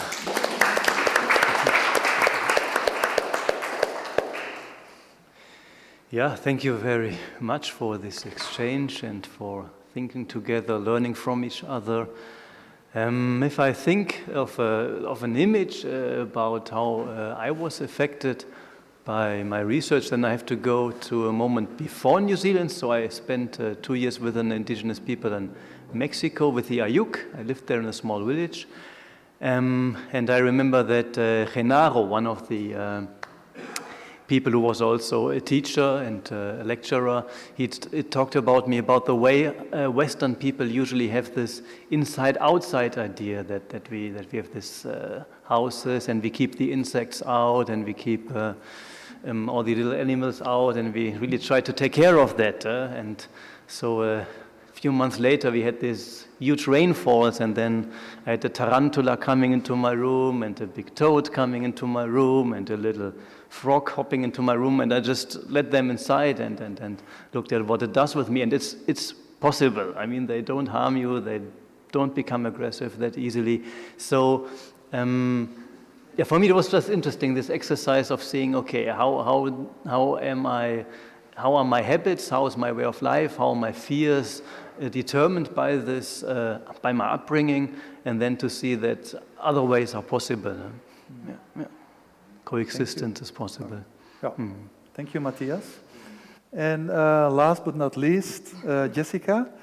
And anything in particular that you found very interesting that you can take with you in moving your movement forward? Yes, I think for me, spirituality has played a big role since I was a child. I've always felt very connected to nature. And even from a young age on, I haven't been scared of death because I realized that everything is interconnected and everything regenerates in a way. And I think looking forward, I realized that my work in rights of nature is in a way anthropocentric, because we humans now decide that nature needs to have rights. But still, I engage in these efforts because I believe that nature should have a different place in society, even though that's anthropocentric. But for me, it's on a more basic level, making people realize what is nature. I don't believe in the concept of talking about humans and nature. As Samuel was saying, I think we are all nature, we are one with nature. And yes, I mean, looking back, I've lived in the Caribbean for a short while as well, trying to work on efforts to make the island of St. Vincent more climate resilient. And I lived in the middle of the rainforest, and I also had tarantulas and scary animals coming to me, but I felt so at peace, much more than I do living in Amsterdam now. So I think it's us about finding our connection to nature again and realizing that we humans are nature. And that's what makes us feel best, I think, for me at least. Okay, thank you. We can go on for hours, I think, for days, but it has come to an end. And I would like to thank the AltVisions Festival for this fantastic session, Reconcile to the Earth, and also the audience for their interesting questions. And I would also like to thank the online audience. And I just want to say, stay tuned for the next session. Thank you very much.